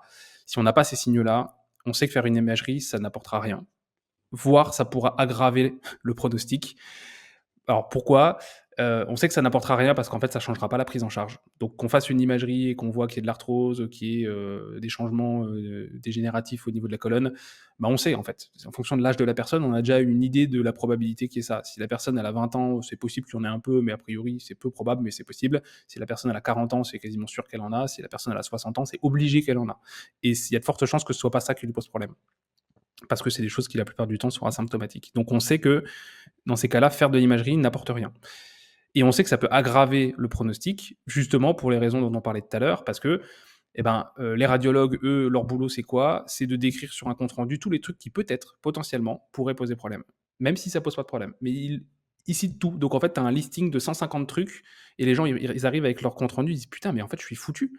Et ils arrivent en disant: «Mais mon corps, c'est une ruine, quoi». Et en fait, du coup, les gens, ils se disent: «Bah, si c'est abîmé, il faut plus que je bouge, il faut que je protège, il faut que je contracte», et on sait que tout ça, c'est des comportements qui ont tendance à entretenir la douleur. Donc, les recommandations maintenant, c'est ne faites plus d'imagerie. Sauf si on a des signes qui suspectent, voilà, quelqu'un qui est tombé d'un étage et qui a mal au dos, bah oui, on va peut-être faire une radio parce que c'est possible qu'il y ait une fracture. Ou alors quelqu'un qui a de la fièvre, bah, on va faire une radio ou une prise de sang pour vérifier s'il n'y a pas une infection. Voilà. Hors de ces cas-là, on sait que ça n'a pas d'intérêt parce que ça va pas changer la prise en charge. S'il y a une notion traumatique, alors même si on sort des lombaires et qu'on parle d'un autre truc, s'il y a une notion traumatique, bah, ça va beaucoup dépendre du contexte dans la façon dont c'est apparu et des signes cliniques du style, s'il y a une déformation, s'il y a eu un bleu, un hématome, s'il y a des signes d'inflammation. Peut-être ça peut valoir le coup effectivement de faire de l'imagerie pour essayer de comprendre plus précisément, à quoi on a affaire. Maintenant, quand j'ai des gens qui viennent, qui n'ont pas fait d'imagerie et qu'il y a un contexte comme ça, je vois ce que je peux me permettre de faire en termes de tests cliniques. On a des tests qui permettent d'avoir une estimation de oui ou non, est-ce qu'il y a une lésion? Et si j'ai un doute, bah, je manipule pas la zone. Voilà. Si j'ai un doute quant au fait qu'il y ait une lésion, bah, je dis: «Bah, écoutez, je suis pas sûr, je vais pas manipuler, vous allez faire une imagerie pour qu'on s'assure qu'il y a rien d'abîmé et s'il y a quelque chose d'abîmé, bah, OK, on le saura et dans ce cas, peut-être que de la kiné sera pertinente» et cetera. En gros. Très bien, génial. Hem, Qu'est-ce que tu penses de, la prévention des blessures? Si je te dis prévention des blessures, qu'est-ce que tu en penses? Est-ce que c'est possible de prévenir une blessure? Hem, c'est une bonne question. C'est une bonne question. J'avais travaillé un peu sur le sujet à un moment. Tout ça dépend ce qu'on appelle prévention, dans le sens où, réduire une réduction du risque, probablement. Une OK. une abolition du risque, je pense pas. C'est-à-dire qu'il y a toujours des risques de blessure à partir du moment où on est vivant. Voilà. Une prédiction des blessures, clairement, non, je pense pas que ce soit possible. Alors, je détaille un petit peu. Prévention des blessures, oui, il y a probablement des choses qu'on peut faire parce qu'on a quand même une idée des mécanismes dans lesquels, les blessures apparaissent. Alors si on se met d'accord sur le terme de blessure, si on parle de lésions, tissulaires, de déchirures, de ce genre de choses, on sait qu'il y a des mécanismes qui vont avoir une influence et qui sont beaucoup liés à la gestion de la charge d'entraînement et à l'évolution de la charge d'entraînement, à la récup et cetera. C'est-à-dire que si tu en fais trop, trop vite et que tu récupères pas assez, bah oui, tu as des risques de te blesser. C'est Alors simplifié, mais c'est un peu ça. est-ce qu'on parle de prévention des blessures ou est-ce qu'on parle de bonne programmation d'entraînement du coup? Bah, je pense que les 2 vont de pair, en fait. Enfin, c'est-à-dire qu'une bonne programmation d'entraînement, c'est probablement la meilleure prévention contre les blessures, en fait. OK. Hem, Parce que enfin, oui, la programmation de l'entraînement et tout l'aspect récup à côté. Parce que si tu une bonne programmation d'entraînement, mais que tu dors 3 heures par nuit, tu auras beau avoir une bonne programmation d'entraînement, ça va être Ah, c'est pas compliqué. Il y a un moment suffisant? où peut-être que certaines personnes, non, 3 heures, ça me semble vraiment faible. Je Ouais, crois qu'il y c'est a faible, certaines ouais. personnes qui ont vraiment de très petits besoins en sommeil. 3 heures, ça me semble faible. Mais je sais qu'il y a des gens qui fonctionnent normalement avec 5-6 heures. Ils ont de la C'est pas ce chance. que je recommanderais, mais ouais, Non, c'est possible. moi non plus, Mmh. mais je sais qu'il y a des gens qui arrivent à fonctionner à peu près normalement comme ça. Ouais. Maintenant, je sais que spécifiquement dans les blessures sportives, on a quand même des données qui montrent qu'au-delà de je sais plus combien, c'est 7 heures, heu, ou je sais plus si ouais, 7 ou 8 heures, mais en gros quand je sais plus dans quel sens c'était, mais quand tu es au-dessus de 7 ou 8 heures, tu réduis tes risques de blessures de manière assez importante ou dans l'autre sens, si tu es en dessous de 7 ou 8 heures, tu augmentes tes risques de blessures de manière assez importante. Donc clairement, la programmation en fait partie, mais la récup, le sommeil, en fait partie aussi, l'alimentation et cetera. Mais on sait qu'on est probablement sur des facteurs liés à ça, en fait, dans la prévention des blessures, la programmation d'entraînement et il semble y avoir un truc, bah, sur la préparation des tissus en général, hein. C'est-à-dire que mais c'est un peu lié, c'est-à-dire que si tes tissus sont suffisamment prêts pour l'effort que tu vas faire, il y a moins de risques de se blesser que si tes tissus sont pas prêts, quoi. Donc encore une fois, on est sur une question de programmation et de à quel point ton corps est prêt à encaisser, certaines contraintes. C'est vrai Pour que ce qui est de c'est la un terme que ouais. c'est un terme que j'apprécie pas trop justement, parce que pour moi ça sous-entend, plein d'autres choses que tu as énoncées, tu vois? Au niveau de la programmation, de la récupération et cetera. Et ce qui m'embête un petit peu, c'est que c'est souvent mis en avant dans le sens où, bah, si tu fais tout ça, tu vas pas te blesser. Alors que la réalité, on le sait, c'est que même si tu fais tout bien, il y a un moment dans la carrière d'un sportif où, bah, tu vas te blesser. Ouais. Ça fait partie du truc, enfin, tu vois, toi, tu es ostéo, tu sais, plus ou moins bouger et pourtant, bah, tu t'es déjà fait mal, ça arrive. C'est Mmh. pas parce que tu es incompétent, c'est juste que, bah, encore une fois, ça fait partie du jeu Mmh. et c'est pour ça que j'aime bien plutôt parler de gestion des blessures parce que, bon, bah, quand ça arrive, c'est comment tu gères, quoi. Qu'est-ce que tu fais après? Qu'est-ce que tu mets en place? Et c'est vrai que c'est là-dessus que j'aime bien appuyer parce que encore une fois, je pense que tout le monde va se blesser à un moment. C'est très rare les gens qui pratiquent enfin, ou peut-être que tu peux ne pas te blesser, mais ça veut dire que tu te pousses pas, vraiment sur ton sport ou tu vas pas chercher la performance, quoi. C'est ce que j'allais dire. Voilà, c'est ce que j'allais dire. Je repense à une époque, il y a longtemps, où je courais et ma copine de l'époque courait régulièrement et en fait, moi, je commençais à courir, c'était mes débuts et en fait, à chaque fois, j'essayais de faire plus. À chaque fois, je me poussais un petit peu et je lui disais qu'à la fin de mes sorties, j'avais mal, quoi. Mais parce que je tapais dedans et elle me disait: «Mais moi, j'ai jamais mal, nulle part». Mais en même temps, ça faisait 10 ans qu'elle faisait, exactement la même chose, quoi. Et ça peut être très bien, hein, je veux dire en termes de santé, ça reste très bénéfique de faire, d'aller courir 2-3 fois par semaine, c'est très bien. Mais quand on est dans une optique de progression, forcément, on va se mettre un peu dans le rouge, de temps en temps, ou on va se mettre en difficulté. Donc oui, il y a plus de risques de se blesser ou en tout cas d'avoir à un moment des douleurs et voire de se blesser et je pense que c'est un autre truc qui est important, c'est d'être capable de faire la différence entre je me suis blessé et je me suis fait mal et ça, c'est un Mmh. truc que j'avais fait une petite vidéo là-dessus. J'avais fait une petite et une longue vidéo là-dessus. Sur le fait que dans le sport, souvent, on a tendance à utiliser le terme «je me suis blessé» dès qu'on a mal. Mmh. Le problème, c'est que ça entretient encore une fois la confusion entre avoir une douleur et avoir une lésion tissulaire, qui sont 2 choses qui sont différentes. Parce que si tu as une lésion tissulaire, tu peux pas te permettre de faire la même chose que si tu as juste une douleur. Et ça fait partie d'ailleurs de il y a eu des papiers publiés là-dessus qui disent: «Il faut arrêter en fait d'utiliser le terme blessure quand on a une douleur non traumatique». Parce que à partir du moment où on n'a pas d'indice qui laisse supposer qu'il y a une lésion tissulaire, il faut pas appeler ça blessure et il faut pas traiter ça comme s'il y avait une lésion tissulaire. Parce qu'on risque d'adopter des comportements qui sont pas adaptés et qui peuvent, dans certains cas, ralentir notre récupération, voire dans certains cas entretenir la douleur, quoi. Ce que tu veux dire, c'est que s'il y a pas une perte de performance ou de fonction, c'est je me suis fait mal plutôt que je me suis blessé. Alors déjà, il y a la Mais notion pour simplifier, on est d'accord, mais déjà il y a la notion de trauma. C'est-à-dire que si tu as eu une notion traumatique, de chute, de choc, et cetera, on peut éventuellement penser à une lésion tissulaire plus facilement. S'il y mmh, a pas cette notion-là et que c'est une douleur qui est apparue un peu progressivement, bah, il y a de fortes chances pour que ce soit juste une douleur et en fait, même si il y a une perte de fonction, C'est là où c'est un peu fourbe, c'est que la définition de la blessure sportive, je trouve elle date d'une époque où on avait une vision biomédicale, enfin, encore une fois. C'est-à-dire qu'on dit, Mmh. blessure parce que j'ai mal et j'ai une perte de fonction. Sauf qu'en fait, tu peux avoir mal et une perte de fonction et ne rien avoir d'abîmé. La plupart des lumbagos, c'est ça, hein. Tu mal, tu une perte de fonction Mmh. et pourtant tu rien d'abîmé, quoi.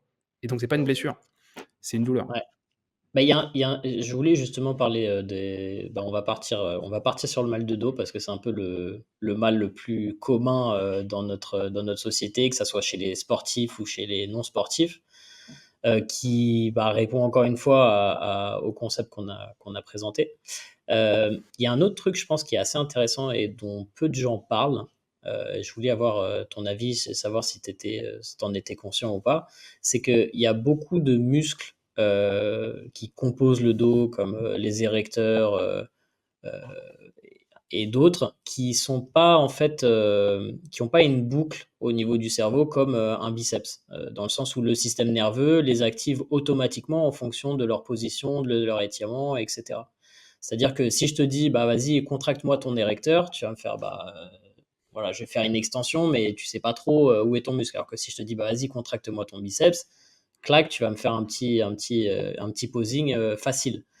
Et c'est ce qu'on retrouve souvent dans des problématiques type, lumbago, c'est que tu vas avoir des muscles qui vont se contracter en fait et qui veulent plus relâcher la contraction. Bon, parce que potentiellement ils ont été étirés dans une position dans laquelle ils ont pas l'habitude ou enfin il y a plein de raisons possibles.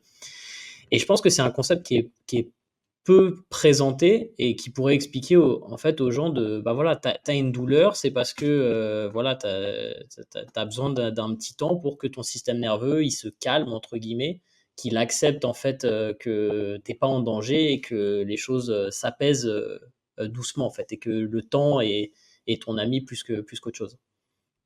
Ouais. Alors, dans l'exemple que tu donnes entre les érecteurs du rachis et le biceps, je pense pas qu'il y ait de différence en termes de connexion avec le cerveau. Je pense pas, anatomiquement qu'il y ait réellement de différence. Je pense que dans les 2 cas, on peut contracter de manière, à la fois réflexe et ou automatique et de manière volontaire. Parce que concrètement, une contraction oui? Non, non, tu as vraiment pas mal de muscles, qui composent le rachis, qui sont, de contraction involontaire, en fait. Qui justement, où en fait, tu as une connexion au système nerveux directement, au niveau de la moelle épinière et tu as pas de contrôle moteur dessus. Ouais, Alors ça je serais curieux de si tu as des références, ça ouais. m'intéresse. Ouais, carrément, je t'enverrai ça. Parce que pour le coup, les muscles du rachis, effectivement, ils sont en bonne partie, qu'ils aient une contraction automatique ou réflexe, ça me semble logique parce qu'ils sont impliqués dans la posture. Enfin, ils sont Mmh. impliqués dans le fait qu'on tienne debout et cetera. Et donc c'est des trucs où, on n'a pas besoin d'y penser en permanence. Et d'ailleurs, dans l'idéal, il faudrait pas qu'on ait besoin d'y penser en permanence. Parce que, voilà, faut qu'on fasse Trop notre vie et compliqué. qu'on ait pas besoin d'y penser. Ouais. Et donc du coup, qu'il y ait une sorte de boucle automatique de contraction, détente et cetera, ça me semble cohérent. Là où, les membres supérieurs, inférieurs, bah, c'est plus lié à des actions conscientes, quoique les jambes, ça peut être un peu automatique avec la marche, mais le membre Ouais. supérieur, typiquement, on est sur des actions conscientes de: «Je vais lever le bras, je vais attraper un objet» et cetera. Hem Maintenant, je pense qu'on peut quand même travailler un peu je crois qu'on est dans les notions de contrôle moteur peut-être, pour ce qui est du dos. Je sais pas si c'est un peu, ça que tu avais en tête, le contrôle Ouais, moteur, c'est ça le peut fait d'être capable de contrôler de manière consciente des mouvements fins, par bah, exemple au niveau je au voulais niveau du parler de dos. ça et aussi, des, systèmes sympathiques et parasympathiques, tu vois? Ouais, Qui peuvent être, potentiellement régulés via la respiration et ouais, justement des positions que tu pourrais prendre avec, tu vois, essayer de calmer ta respiration, calmer ton rythme cardiaque de manière, consciente et qui ouais, pourrait enfin moi c'est des choses que j'ai commencé à implémenter, tu vois, dans ma pratique et avec mes ouais. clients avec des très bons résultats d'ailleurs. Alors, typiquement, les histoires de contrôle moteur, ça fait partie des trucs où, j'ai changé un peu ma compréhension du truc ces dernières années. Hem Par exemple, quand on a mal au dos, il y a eu plein d'hypothèses qui avaient été soulevées au cours des dernières décennies pour comprendre le pourquoi du comment. À un moment, on était vraiment ciblé sur, bah, tiens, c'est le disque intervertébral, donc il faut faire des trucs au niveau du disque intervertébral. On va faire des mouvements répétés dans un sens pour réduire la hernie, enfin et cetera. Méthode McKenzie, par Décompression. exemple. Des trucs de décompression et cetera. On se rend compte que globalement, ces approches-là, alors décompression, il y a quand on regarde les données de la littérature, ça a pas d'intérêt, sur le long terme. ça semble pas être franchement pertinent parce que c'est probablement pas ça qui pose problème. Les exercices comme McKenzie où on va faire des mouvements répétés, il n'y a pas de supériorité de ces approches-là par rapport à d'autres approches d'exercice. Et pour ce qui est du contrôle moteur, je regardais encore ces derniers jours une conférence qui avait été faite au San Diego Pain Summit, donc qui est un congrès mondial sur la douleur, qui a été faite par Greg Lehman. Je ne sais pas si c'est un nom qui te dit quelque chose, Greg Si. Lehman. C'est Ouais, ouais. un chiro, physiothérapeute canadien. Et en fait, il a fait une conférence qui s'appelle Quand la biomécanique n'a pas d'importance. Et il explique qu'il y a plein de cas, et c'est typiquement le cas pour les douleurs un peu communes, genre mal de dos, douleur de genou, douleur d'épaule, où on avait tendance à avoir une vision ultra biomécanique, du style, eh ben, au niveau du dos, si tu as mal, c'est parce que les muscles ne s'activent pas exactement comme ils devraient, ou tu n'arrives pas à contrôler le mouvement de la bonne manière, etc. On a un peu les mêmes idées au niveau de l'épaule, avec des trucs qu'on appelle la dyskinésie scapulaire, c'est-à-dire qu'en gros, ton Ouais. épaule bouge pas comme il faut, les muscles s'activent pas comme il faut, et c'est pour ça que tu as mal. Même chose au niveau du genou, avec ce muscle au quadriceps, tu as le vas médial qui se contracte pas comme il faut, ou alors l'activation se fait pas au bon moment, ce qui fait que la rotule elle part du mauvais côté. Bref, on a des trucs un peu complexes comme ça. La question qu'il pose dans sa conférence, c'est est-ce que quand on cherche un truc comme ça, déjà la question c'est est-ce qu'il y a une corrélation entre ce truc-là et la douleur? C'est-à-dire est-ce que les gens qui ont mal ont plus ce problème-là? Est-ce qu'il y a plus de problèmes de contrôle moteur chez les gens qui ont mal par rapport aux gens qui ont pas mal? Parce que si déjà il n'y a pas plus de gens qui ont ce problème chez les gens qui ont mal, c'est qu'il y a de fortes chances que ce soit pas lié en fait. Parce que, voilà. Enfin, en tout cas, ça nécessite de creuser un peu plus pour prouver que c'est lié. La question après, c'est est-ce qu'on peut le changer? Est-ce que ce truc-là, on peut le modifier par des interventions? Et est-ce que c'est possible d'améliorer la douleur sans que ce truc-là n'ait changé?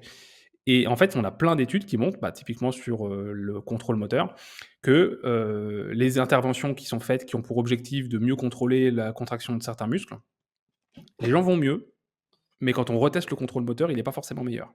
C'est-à-dire que des fois, les gens vont mieux, mais alors que le truc qu'on ciblait à la base, il n'a pas changé. Ou alors, dans d'autres études, on arrive à améliorer le contrôle moteur, les gens vont mieux, mais en fait, c'est pas mieux qu'un autre exercice, un autre groupe où ils ont fait d'autres types d'exercices qui cherchaient pas spécifiquement à améliorer le contrôle moteur. Donc en fait, on est sur des trucs où on se pose la question, est-ce que l'effet bénéfique de notre intervention, il est vraiment lié au fait qu'on ait amélioré le contrôle moteur ou pas, ou est-ce qu'on ait amélioré la façon dont bouge l'omoplate, ou lié au fait qu'on ait amélioré la façon dont les muscles se contractent au niveau du genou. Et globalement, la plupart des recherches de ces dernières décennies en biomécanique appliquée aux douleurs nous disent bah, tous ces facteurs-là, on n'est pas franchement sûr qu'ils soient vraiment pertinents à cibler pour améliorer les douleurs. Oui, faire des exercices aura un intérêt, clairement, mais peut-être que les mécanismes d'action des exercices sont pas ceux qu'on pense. En tout cas, c'est probablement pas ceux-là. Et dans ce que tu disais tout à l'heure, il y avait un point qui me semblait important, c'est que quand il y a une douleur de dos, il peut y avoir effectivement toute la zone qui est très contractée, et effectivement, c'est une sorte de protection de la zone. La question, c'est est-ce qu'on va faire des exercices pour essayer d'améliorer le contrôle moteur et que ça se détende, ou alors est-ce qu'on va agir sur plein d'autres facteurs autour, juste pour qu'en fait, le système comprenne que la zone, elle a plus besoin d'être protégée, et qu'en fait, la protection, elle s'en aille. Et sur quoi on peut agir? Bah oui, faire bouger les gens, ça peut les aider. Faire un exercice intense à distance, ça peut être bénéfique, parce que ça va produire notamment avoir des effets neurologiques qui vont avoir des effets antidouleurs dans tout le corps. Faire des fois, faire un même mouvement de manière répétée, ça peut faire que petit à petit la zone elle se désensibilise. Des fois, faire un mouvement de la zone mais d'une manière un peu différente, ça fait qu'on arrive à bouger mais sans douleur. Je donne exemple classique, les gens qui ont mal en se penchant en avant. Des fois, tu les mets assis sur une chaise, tu leur demandes de se pencher en avant, ils ont vachement moins mal. Parce que les contraintes ne sont pas tout à fait les mêmes. Et je leur fais faire ça 10-15 fois, ils ont de moins en moins mal. Et après, ils se remettent debout, ils se penchent en avant, ils ont vachement moins mal. Pourquoi? Parce qu'on a réussi à désensibiliser la zone en la réexposant de manière progressive à un mouvement qui était perçu comme dangereux et qui finalement, bah, en fait, le système se dit ah bah non, en fait, ça va. Donc petit à petit, la protection s'enlève. Actuellement, on s'oriente plus là-dessus, en fait. On se dit, il y a une protection de la zone. Encore une fois qu'on a écarté tous les red flags, etc., il y a une protection de la zone. L'objectif, c'est de trouver un moyen de la rendre moins sensible. Et comment? Bah, on a plein d'outils. La thérapie manuelle peut être utile, les exercices peuvent être utiles. Le fait de rassurer les gens, ça peut être très utile. Parce qu'une fois qu'on a autorisé les gens, qu'on leur dit, t'inquiète, il n'y a pas de hernie discale, il n'y a rien d'abîmé, tu peux y aller, c'est juste que la zone est sensible, elle est un peu en protection, on va essayer de lever cette protection et ça va aller mieux. Ah bah ça me rassure vachement, bah déjà je suis rassuré, j'ai moins mal. Voilà, donc l'objectif c'est peut-être plus d'agir sur toute cette menace qui est perçue, il y en a plein d'outils différents. Le contrôle moteur, est-ce que c'est le truc à cibler spécifiquement? Je suis vachement moins convaincu qu'il y a des années. Et pour autant, Il y faire a des exercices orientés sur le contrôle moteur pourront faire du bien, mais peut-être pas pour ces raisons-là. Il y a Voilà. quelqu'un qui a fait beaucoup de bruit dans le monde du powerlifting, de la musculation, et cetera. C'est McGill, tu sais, avec le McGill Big Je Three. savais, je savais que tu allais me parler de Qui- lui. C'est vrai? L'homme à moustache? Ouais, ouais, L'homme à tout à fait. moustache, ouais. Ouais. Qui enfin, il a présenté un concept un peu où pour lui, il faut travailler sur les trois plans du hachis, donc la flexion latérale et la rotation, en fait. Et ces exercices travaillent sur ces trois plans-là, d'une Mmh. certaine manière, dans le mouvement, mais aussi dans le renforcement, du coup. Hein. Mmh. Et c'est vrai que c'est quelque chose qu'on a beaucoup vu.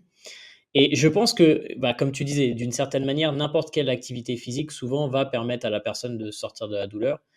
C'est vrai que, bah, il y a beaucoup de gens qui passent par là et qui s'en sortent et du coup, qui pensent que, bah, c'est la méthode, miracle, en fait.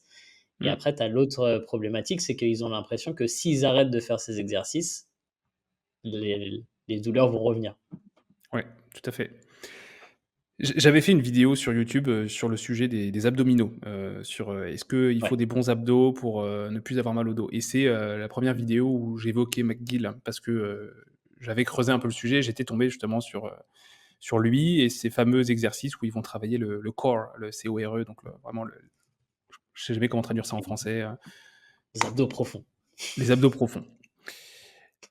I Ça a été évalué, hein, ça a été évalué. Alors, historiquement, encore une fois, la raison pour laquelle on s'est orienté là-dessus, c'est pas par hasard, en fait, hein. C'est parce qu'on s'était rendu compte à une époque que les gens qui avaient mal au dos, on avait l'impression qu'ils avaient une activation du muscle transverse de l'abdomen qui était un petit peu en retard En retard, ouais. par rapport à d'autres muscles. Et donc on se dit: «Ah bah tiens, il y a un délai d'activation de ce muscle-là, les gens ils ont mal». On avait trouvé une association entre le fait que les gens aient mal et le fait qu'il y avait ce truc-là, donc ils se sont dit: «Ah bah tiens, un facteur biomécanique sur lequel on va essayer d'agir». Et donc ils prenaient des gens qui avaient, ce truc-là, ils leur faisaient faire des exercices qui étaient censés activer ce muscle-là et hop, ça va mieux. Et cool, très bien. Sauf que quand on, regarde un peu les autres études qui ont été faites par la suite, on se rend compte que les gens qui allaient mieux, bah, en fait, leur activation du transverse, elle était pas forcément améliorée par rapport à avant, ni en termes d'intensité, ni en termes de timing. Donc en fait, les gens allaient mieux, mais probablement pas parce que ce facteur-là avait changé spécifiquement. Quand on compare ce genre d'approche par rapport à Et d'autres puis trucs d'exercice, oui, Et puis tu as aussi le fait que, en fait, le test, de contraction du transverse, c'est pas quelque chose qui est facile à pas mettre en très place, en fiable. particulier sur des trucs d'instabilité ou des choses comme ça, quoi. Oui, c'est un test qui est pas très fiable en plus, effectivement. En pratique, alors peut-être qu'en labo, ils ont peut-être des trucs un petit peu plus précis, mais c'est pas des trucs que tu peux utiliser dans la pratique quotidienne parce que tu Ouais, as pas le c'est pas matériel d'un évident, labo, ouais. quoi. Ça a été testé justement ce genre d'approche avec le Big Three de McGill, donc des 3 mouvements, qu'il recommande, qui sont des trucs un peu de gainage. On se rend compte qu'il y a pas de supériorité de ce genre d'approche par rapport à d'autres programmes d'exercices plus généraux et on se rend compte que chez les athlètes spécifiquement, ce truc-là ne semble même pas avoir forcément de bénéfices, si extraordinaires que ça en termes de performance par rapport, encore une fois, à une autre programmation, plus générale et qui est bien menée, quoi. Donc oui, c'est une option qui est utile.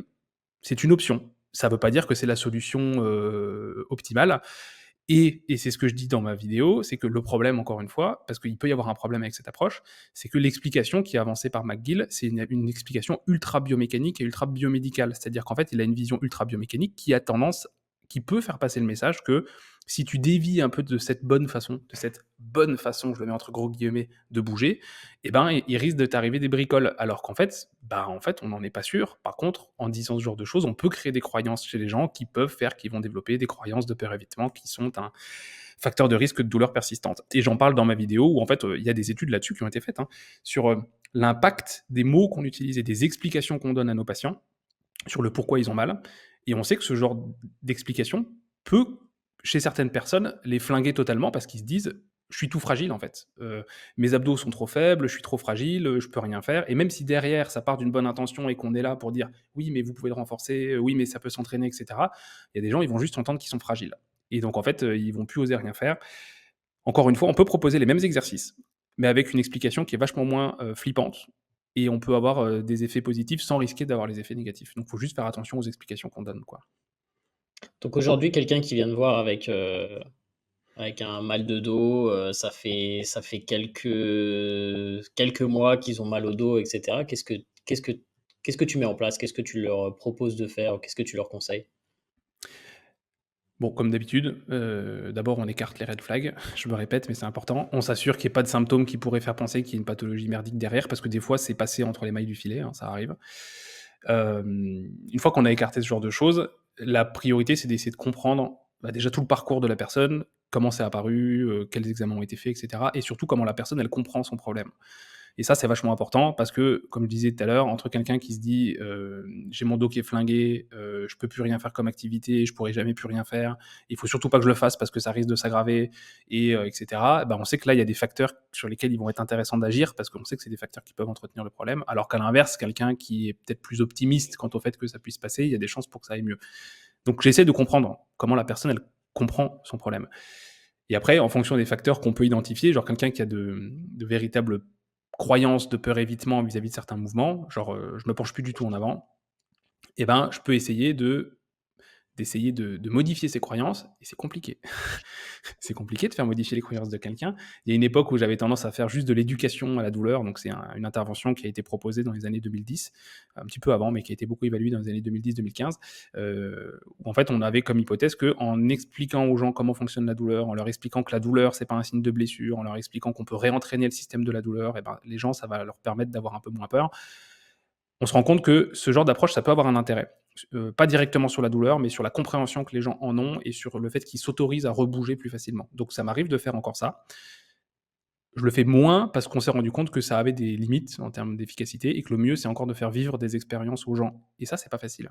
Vivre des expériences, ça veut dire quoi? Ça veut dire on fait faire des trucs pour que ça vienne un petit peu en conflit avec les croyances qu'ils ont vis-à-vis de leurs problèmes. Du style, quelqu'un qui se dit: «Je peux pas me pencher en avant», et ben, je vais essayer de trouver un moyen pour que la personne se penche en avant sans que ça lui fasse mal. Et qu'elle se dise: «Ah bah tiens, j'arrive à faire ça». Ou alors je peux pas porter une charge, et ben je vais essayer de faire en sorte que la personne, elle arrive à porter une charge sans que ça lui fasse mal et pour qu'elle se dise: «Ah bah en fait, j'arrive à faire ça» et que ça soit un petit début de: «OK, alors peut-être que je Petit peux le déclic, faire ouais. et peut-être qu'en fait, ça peut avoir un intérêt de le faire». Mais c'est pas facile, c'est pas facile. Je te donne un exemple, que j'ai eu une fois. Une patiente assez jeune qui avait une cervicalgie, donc une douleur cervicale assez importante et qui était très bloquée. Vraiment, elle pouvait à peine tourner comme ça, comme ça. Et donc, elle me disait: «J'ai une vertèbre qui est déplacée, quoi». Alors, j'ai sauté le passage, où, je dis: «Non, les vertèbres se déplacent pas, machin et cetera». Je me suis dit: «On va tenter un truc» et en fait, ce que j'ai fait, c'est qu'on a joué au ballon. On se faisait des passes en mode, passe de rugby, tu vois? Donc, tu as un ballon et en fait, tu vas faire une passe de rugby, mais en fait, tu vas pivoter le corps comme ça et tu vas envoyer la balle et après tu récupères le ballon, tu pivotes le corps d'un côté et tu envoies la balle et en fait, quand tu fais ça, tu fais une sorte de rotation. Tu fais pas une rotation cervicale, en fait, parce que ta tête, elle reste ciblée vers là où tu vas viser, mais tu fais une rotation du tronc et en fait, quand tu fais ça, tu fais une rotation cervicale, mais qui est inversée. C'est-à-dire qu'au lieu de te dire: «Je tourne la tête», en réalité, tu tournes le tronc et en fait, tu fais une rotation cervicale. Je sais pas si tu vois ce que je veux dire? Les gens Ouais, ouais, qui si, nous si, écoutent je compense. auront peut-être plus de mal à les gens qui n'ont pas l'image auront peut-être plus de mal à comprendre. Mais C'est-à-dire voilà, que en gros, vous regardez un mur et ensuite, vous bougez votre, sternum, de droite à gauche, mais en regardant le mur, toujours. voilà et en fait, là, je faisais ça, mais dans une optique un peu ludique de on se lance sur un ballon et au début, on commençait avec des toutes petites amplitudes et petit à petit, on allait de plus en plus loin et en fait, la personne n'était pas du tout focalisée sur le fait de tourner sa nuque parce que je lui parlais pas de sa nuque, en fait. Je lui disais juste: «Allez, on envoie le Ouais. ballon, on va un peu plus loin et cetera» et à un moment, je lui ai dit: «Stop» et en fait, elle avait le buste totalement tourné du côté, elle avait la tête tournée vers moi et en fait, elle était en rotation cervicale à 90°. Je lui ai dit: «Stop, arrêtez-vous». Je lui ai dit: «Redressez-vous, retournez-vous vers moi» et en fait, elle avait la tête tournée à 90°. Et c'est là qu'elle s'est rendue compte qu'elle avait la tête qui était tournée et elle s'est dit: «Oh!» Je dis: «Bah, alors à votre avis, est-ce que votre vertèbre elle est déplacée?» Elle dit: «Bah, du coup, je pense pas». Je dis: «Bah, non, je pense pas non plus. C'est juste que voilà, il y a juste une grosse protection» et en l'occurrence, il y avait un contexte qui pouvait expliquer qu'il y avait une grosse protection parce qu'il y avait plein de stress, parce que machin, parce que bidule, parce qu'il y avait eu un effort un peu inhabituel, mais qu'en bougeant un peu différemment, on avait réussi à lever cette protection. Alors c'est pas durable, c'est-à-dire que ça n'a pas suffi à régler son problème, instantanément, mais Bien ça sûr. lui a permis de se rendre compte que: «Ah bah, en fait, si je bouge un peu différemment, peut-être que je peux réussir à bouger, mieux et peut-être que ça veut dire que mon truc, il est pas tout coincé, il est pas tout déplacé et donc il y a peut-être des choses à faire». Voilà, c'est le genre d'expérience qui est pas facile, hein, à trouver, Mmh. en fonction de la situation, mais quand ça fonctionne, c'est un vrai plaisir et pour le patient et pour, nous en tant que praticiens, c'est vraiment, satisfaisant. Ouais et il y a un truc qu'on voit beaucoup, dans les sphères, musculation, c'est, justement comme tu en parlais, tout à l'heure, c'est certains mouvements sont dangereux, toute cette psychologie de la peur autour de certains mouvements Et c'est pour ça que je te parlais un petit peu, tu vois, de prévention des blessures, parce que pour moi, ça rentre un petit peu là-dedans, dans le sens, une bonne programmation, ça veut dire que certains mouvements sont interdits ou certains mouvements sont dangereux. Et je pense que c'est très problématique parce que ça rentre dans ce côté, certains mouvements, voilà, le corps est fragile, ne peut pas encaisser ce genre de choses. Et c'est parfois problématique, à mon avis. Je suis d'accord. Je suis d'accord et je pense que quand je m'entraîne à la salle, il y a des gens qui doivent me regarder du coin de l'œil en disant: «Mais qu'est-ce qu'il fait?» Parce Il va que se flinguer. voilà, parce que, il y a certains mouvements où volontairement je vais dans des amplitudes, que les gens n'aimeraient pas faire ou qui se disent qu'il faut surtout pas faire. Du style, je fais des dips lestés en allant le plus bas possible, vraiment avec une extension d'épaule, maximale, quand je suis en bas. Je fais du Jefferson curl, où je descends autant que ma petite souplesse me permet de le faire et je fais du soulevé de terre avec une flexion qui est relativement importante parce que je suis plus à l'aise comme ça. Donc je sais qu'il y a des gens qui, des fois, me regardent un peu bizarre et ils doivent se dire: «Putain, mais il fait n'importe quoi» et non, je fais pas n'importe quoi. Je fais un truc qui est progressif et où c'est des positions dans lesquelles je me sens mieux, en fait. Enfin, des positions dans pour le soulevé de terre, c'est une position dans laquelle je me sens mieux, mais surtout, c'est un truc qui a été progressif et où j'ai testé différentes techniques et où je me sens mieux comme ça. Et il y a certains cas où ça peut avoir un réel intérêt d'aller chercher, des amplitudes là. Je pense par exemple sur le dips, aller chercher très profondément, ça peut avoir un intérêt en termes de stimulation des pectoraux notamment, vu qu'il y a un étirement qui est plus important. Et encore une fois, être dans une notion de résilience en fait. Les tissus, vont être plus, préparés à ce genre d'amplitude et donc j'ai moins de risques de me faire mal. Parce que c'est le fameux débat sur le dos rond où j'ai participé bien malgré moi, parce que j'avais sorti une vidéo sur, est-ce que porter avec le dos rond, et si ça avait du bon? J'avais sorti cette vidéo avant qu'il y ait toute cette shitstorm dans le milieu du fitness, il y a un peu plus d'1 an, hein, où je parlais entre autres du soulevé de terre et alors qu'est-ce Grave que je voulais erreur. dire par rapport grave erreur, ouais. Non, quand j'ai fait la vidéo, je pensais pas parler spécifiquement du soulevé de terre, en fait, je parlais en général, Ouais. heu, porter avec le dos rond dans la vie de tous les jours, dans un travail qui est répétitif et enfin dans le cas du soulevé de terre.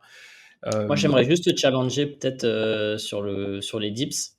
ouais, Heu, pour moi, les problématiques quand même, ça serait le fait que, tu vois, comment est-ce que tu vas progressivement vers plus d'amplitude et surtout, tu es conscient que d'une certaine manière, tu passes d'une amplitude active à une amplitude passive sur la fin. C'est-à-dire que c'est pas une position que tu peux prendre sans ton poids de corps. Donc potentiellement, tu te retrouves un peu, dans une position qui est un peu challengeante. Donc oui, tu peux, heu, améliorer ta tolérance à cette position au fur et à mesure du temps, mais combien de mmh, temps ça prend et comment tu le prescris du coup, pour quelqu'un? C'est ça qui est plus difficile à mettre en place en termes de programmation. ouais, moi je le prescris pas parce que je suis pas coach. Allez, Voilà. ça se Voilà, dédouane. je le fais sur moi, voilà, je le fais sur moi, OK. ça fait un moment et je suis content. Je sais plus à combien j'étais monté de lest, 30 et quelques, c'est compliqué, hein, de savoir à quelle progressivité faut appliquer. C'est vrai que quand on est sur des fins d'amplitude et qu'on est effectivement sur des structures passives, il faut être un peu plus prudent parce qu'on sait que, l'adaptation des tissus est plus lente. Tout ce qui est ligamentaire, et cetera. Mmh. Mais on sait pas, en fait, on sait pas combien de temps ça prend. C'est le problème, c'est le problème. Donc je saurais pas dire, moi ce que j'ai fait, c'est vrai que j'ai eu tendance, depuis que je fais, muscu, force, à avoir, 2 1 années où j'étais très conservateur peut-être sur ma façon de progresser, d'augmenter les charges et cetera. Justement parce que je me dis: «Ma priorité numéro un, c'est de pas me faire mal, en fait». Et les fois où Mmh. ça m'est arrivé de me faire mal, il y avait à chaque fois un contexte de manque de sommeil, ou de stress important. C'est-à-dire qu'à chaque fois, la technique n'était que la goutte d'eau qui faisait Pareil. déborder le vase. Mmh. Chaque fois, c'était, j'ai dormi 3 heures ou j'étais méga stressé. Donc personnellement, j'ai eu cette approche-là de juste j'ai pris mon temps au début, en fait. J'ai commencé avec des charges vraiment très, très légères et j'aurais pu clairement progresser plus vite. C'est juste que j'ai augmenté mon risque de blessure et j'ai choisi de pas le faire, en fait, de pas augmenter plus vite que ça.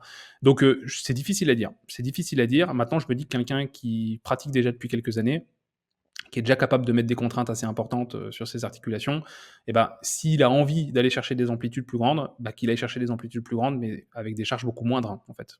Il peut très bien s'entraîner avec des amplitudes habituelles, avec des charges lourdes et aller chercher des amplitudes beaucoup plus grandes, au poids de corps sur du dips, voire avec des élastiques, s'il veut au début. Je pense que c'est un truc où si on a envie de le pratiquer, il y a moyen de se dire, bah, j'y vais de manière un peu plus, conservatrice en prenant mon temps, quoi. Mais je peux difficilement donner une notion de temps parce que je pense qu'on n'en sait rien. Je pense qu'on n'en sait rien. Alors la dernière question que j'aimerais te poser, aujourd'hui, c'est par rapport à l'échauffement. Est-ce Ouais. que pour toi, il y a un échauffement parfait? Est-ce qu'il y a des choses que les gens devraient faire, avant la pratique? Et de la même manière, pour revenir un petit peu, tu vois, au McGill, Mmh. Big 3, c'est le Mmh. fait d'avoir ces routines ou d'avoir, tu vois, ces choses qui prennent de plus en plus de temps dans notre, routine d'entraînement et dont on a l'impression qu'on peut pas se défaire pour pouvoir performer Mmh. bien sur nos séances et cetera. Bon, là, on arrive dans une zone grise où je suis pas ultra à l'aise parce Non, que mais je suis pas sûr à 100. c'est pour avoir ton avis. C'est pour Ouais, avoir ton avis. je suis pas sûr à 100. Je pense qu'il y a un entre-deux Quelle à est ta trouver. vision Alors des ça choses par rapport à ça, en tout mais cas? mais bah, écoute, tu veux que je te décrive mon échauffement? Vas-y. Ça va aller vite, hein. J'ai Non, mais tendance à être c'est très intéressant. minimaliste. J'ai tendance à être très minimaliste sur mon échauffement. C'est-à-dire que, moi, il y a des gens qui vont criser en entendant ça, mais j'arrive, je mobilise quasi pas mes articulations parce que franchement, j'ai pas de gêne, j'ai pas de douleur particulière. Des fois, je bouge un tout petit Ouais, peu, mais sans plus et après je vais faire, quelques pompes, quelques squats, quelques burpees et puis c'est parti, quoi. Genre je m'échauffe en 3 minutes et après je vais sur mes exercices sur lesquels je travaille, mais juste, je commence barre à vide, puis je fais, 2-3 séries où j'augmente très progressivement la charge jusqu'à venir à ma charge de travail, en fait. Après, c'est aussi peut-être lié à ma pratique où, je peux pas passer 2 heures à la Écoute salle, j'ai pas le temps. écoute, moi, je suis très content, au contraire, que ton échauffement, ça soit ça parce que je pense que, alors moi, j'ai tout fait, tu vois? Je suis parti de l'autre côté du spectre où, je m'échauffais pendant 1 heure avant de faire mes entraînements, et Ouais, c'est pas quelque chose que j'appréciais, hein, mais c'est parce ouais, que je me disais: «Si je fais pas ça, mon corps ouais. va pas être prêt, mon Mmh. corps va pas pouvoir performer, je vais me reblesser et cetera». Mmh. Et aujourd'hui, je suis, bah, un peu plus, de ton côté, même si, la vieillesse fait que, j'ai quand même, quelques Ouais, je suis quelques plus vieux que besoins toi, de hein, ah, je je suis pas pense. sûr. Tu quel âge? Tu 36. quel âge? Bah, j'ai 36 aussi. Et on est Ah quoi en bah, voilà, 2000, ouais, c'est ça, je vais avoir 36 cette année. Attends, c'est 36? ça. Ouais, si, Tu c'est ça, couperas ça au 36, ouais. montage. Pourquoi tu veux pas le dire? Je rigole. Non, non, je rigole, je m'en fous. Et aujourd'hui, j'ai la capacité de m'échauffer bien moins. Mais Ouais. ça vient aussi du fait que j'ai appris à bouger, mieux, en fait, tu vois? Et j'ai réussi à ne plus avoir, tu vois, ces douleurs chroniques et cetera. Parce que sans doute, je voulais sauter des étapes, je faisais des échauffements qui me permettaient, de faire des mouvements dans des amplitudes que j'avais pas, potentiellement, Mmh. de me pousser, en fait, au-delà de là où j'aurais pu aller sans, en fait, préparer mon corps. Et j'ai fait un peu l'inverse, tu vois? C'est-à-dire qu'aujourd'hui, alors j'ai dû faire, des étapes, tu vois, pour me réadapter et me permettre, en fait, OK, bah, mes entraînements avant, j'étais pas en capacité de les faire, en l'état actuel. Donc j'ai fait d'autres choses pour doucement revenir à là où j'étais aujourd'hui. Et aujourd'hui, je peux rentrer dans une salle, faire quelques trucs comme toi, me préparer aussi mentalement et faire mes montées, enfin mes séries montantes pour aller performer sur mes exercices. Et tout ça sans douleur en fait. Mais ça a été Ouais, un process, tu vois. ouais. Mais voilà, je pense que c'est intéressant. Je pense que l'échauffement, il doit servir à ça, à se mettre dans son entraînement et éventuellement à mieux se sentir dans son corps pour pouvoir faire certains exercices et je pense notamment si tu as besoin sur certains exercices de bien, réussir à activer certains muscles, j'en sais rien, mais genre, si sur le soulevé de terre, tu as du mal à des fois à activer ton grand dorsal et que tu as besoin de faire quelques tirages horizontaux ou avec des élastiques pour bien sentir: «Ah oui d'accord, c'est comme ça que je contracte mon grand dorsal et ça me permet de mieux perf derrière», pourquoi pas? Après, faire des échauffements qui durent 1 heure, je pense que c'est trop long. Après, si les gens aiment ça, très bien, faites-le. Maintenant, moi je dis, quand je vais à la salle, j'ai, 1h20, 1h30 grand max. Si je fais 1 heure d'échauffement, je fais plus d'entraînement derrière, quoi. Ouais, Donc, c'est c'est aussi clair. pour ça que je vais plus rapidement, à mes séances de travail À et comme tu l'essentiel. dis, je pense que ça dépend de comment tu te sens à la base. C'est-à-dire que moi, j'ai pas de douleur. Genre là, on est mercredi, là, cette semaine, je suis allé à la salle, j'ai commencé à m'échauffer et 15 minutes après, j'étais en train de battre un record au développé couché, quoi. Un record personnel, tu vois? Heu, 15 minutes, tu vois? Mais genre, je m'échauffe et puis après, j'ai fait quelques séries, puis je suis monté et j'ai battu un record. C'était sur ma première série d'ailleurs, parce que après j'étais trop fatigué. Mais enfin, première série lourde, je veux dire. Donc j'ai ça peut aller vite. parce que j'ai pas de douleur et parce que c'est des exercices que je connais et que je pratique régulièrement. Quelqu'un qui a des douleurs, s'il a besoin d'un peu plus de temps pour s'échauffer ou éventuellement pour, mettre en route la machine et que ça lui permette d'avoir moins mal derrière, pourquoi pas, tu vois? Je dis pas que c'est une mauvaise Mmh. chose de prendre plus de temps. Je pense que c'est adapté en fonction des gens. Par contre, rester enfermé dans une idée de il faut à tout prix faire une routine qui dure 45 minutes, je pense que ça peut être limitant et ça peut, Complètement, faire perdre un peu du plaisir dans l'activité et je pense que c'est important quand même de prendre plaisir. c'est clair. Écoute Voilà. Pierre-Élie, merci beaucoup. Je vais te demander une dernière chose que je demande à chacun de mes invités. C'est un conseil qui n'a pas besoin d'être, forcément en rapport avec, la douleur, la musculation, ça peut être un conseil de vie ou quoi que ce soit. Mmh. C'est soit un conseil que tu as reçu, qui a un peu changé ta vie ou quelque chose, tu vois, quelque chose qui compte pour toi. Qu'est-ce que si tu avais un conseil à donner, nos auditeurs, pour améliorer leur vie ou quoi que ce soit, qu'est-ce que ça serait? Mmh. Dormir plus. Des fois on peut pas, hein. Tu pas d'enfant C'est vrai, toi, pas voilà. encore. Quand on a des enfants, des fois on aimerait bien dormir plus, mais on C'est peut pas clair. forcément.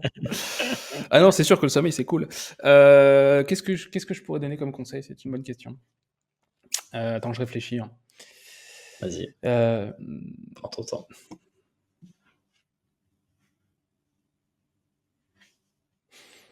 non, je pense que un truc qui, je pense, peut s'adapter, à plein de domaines, hein, que ce soit, quand on est pratiquant, quand on est coach, quand on est, soignant.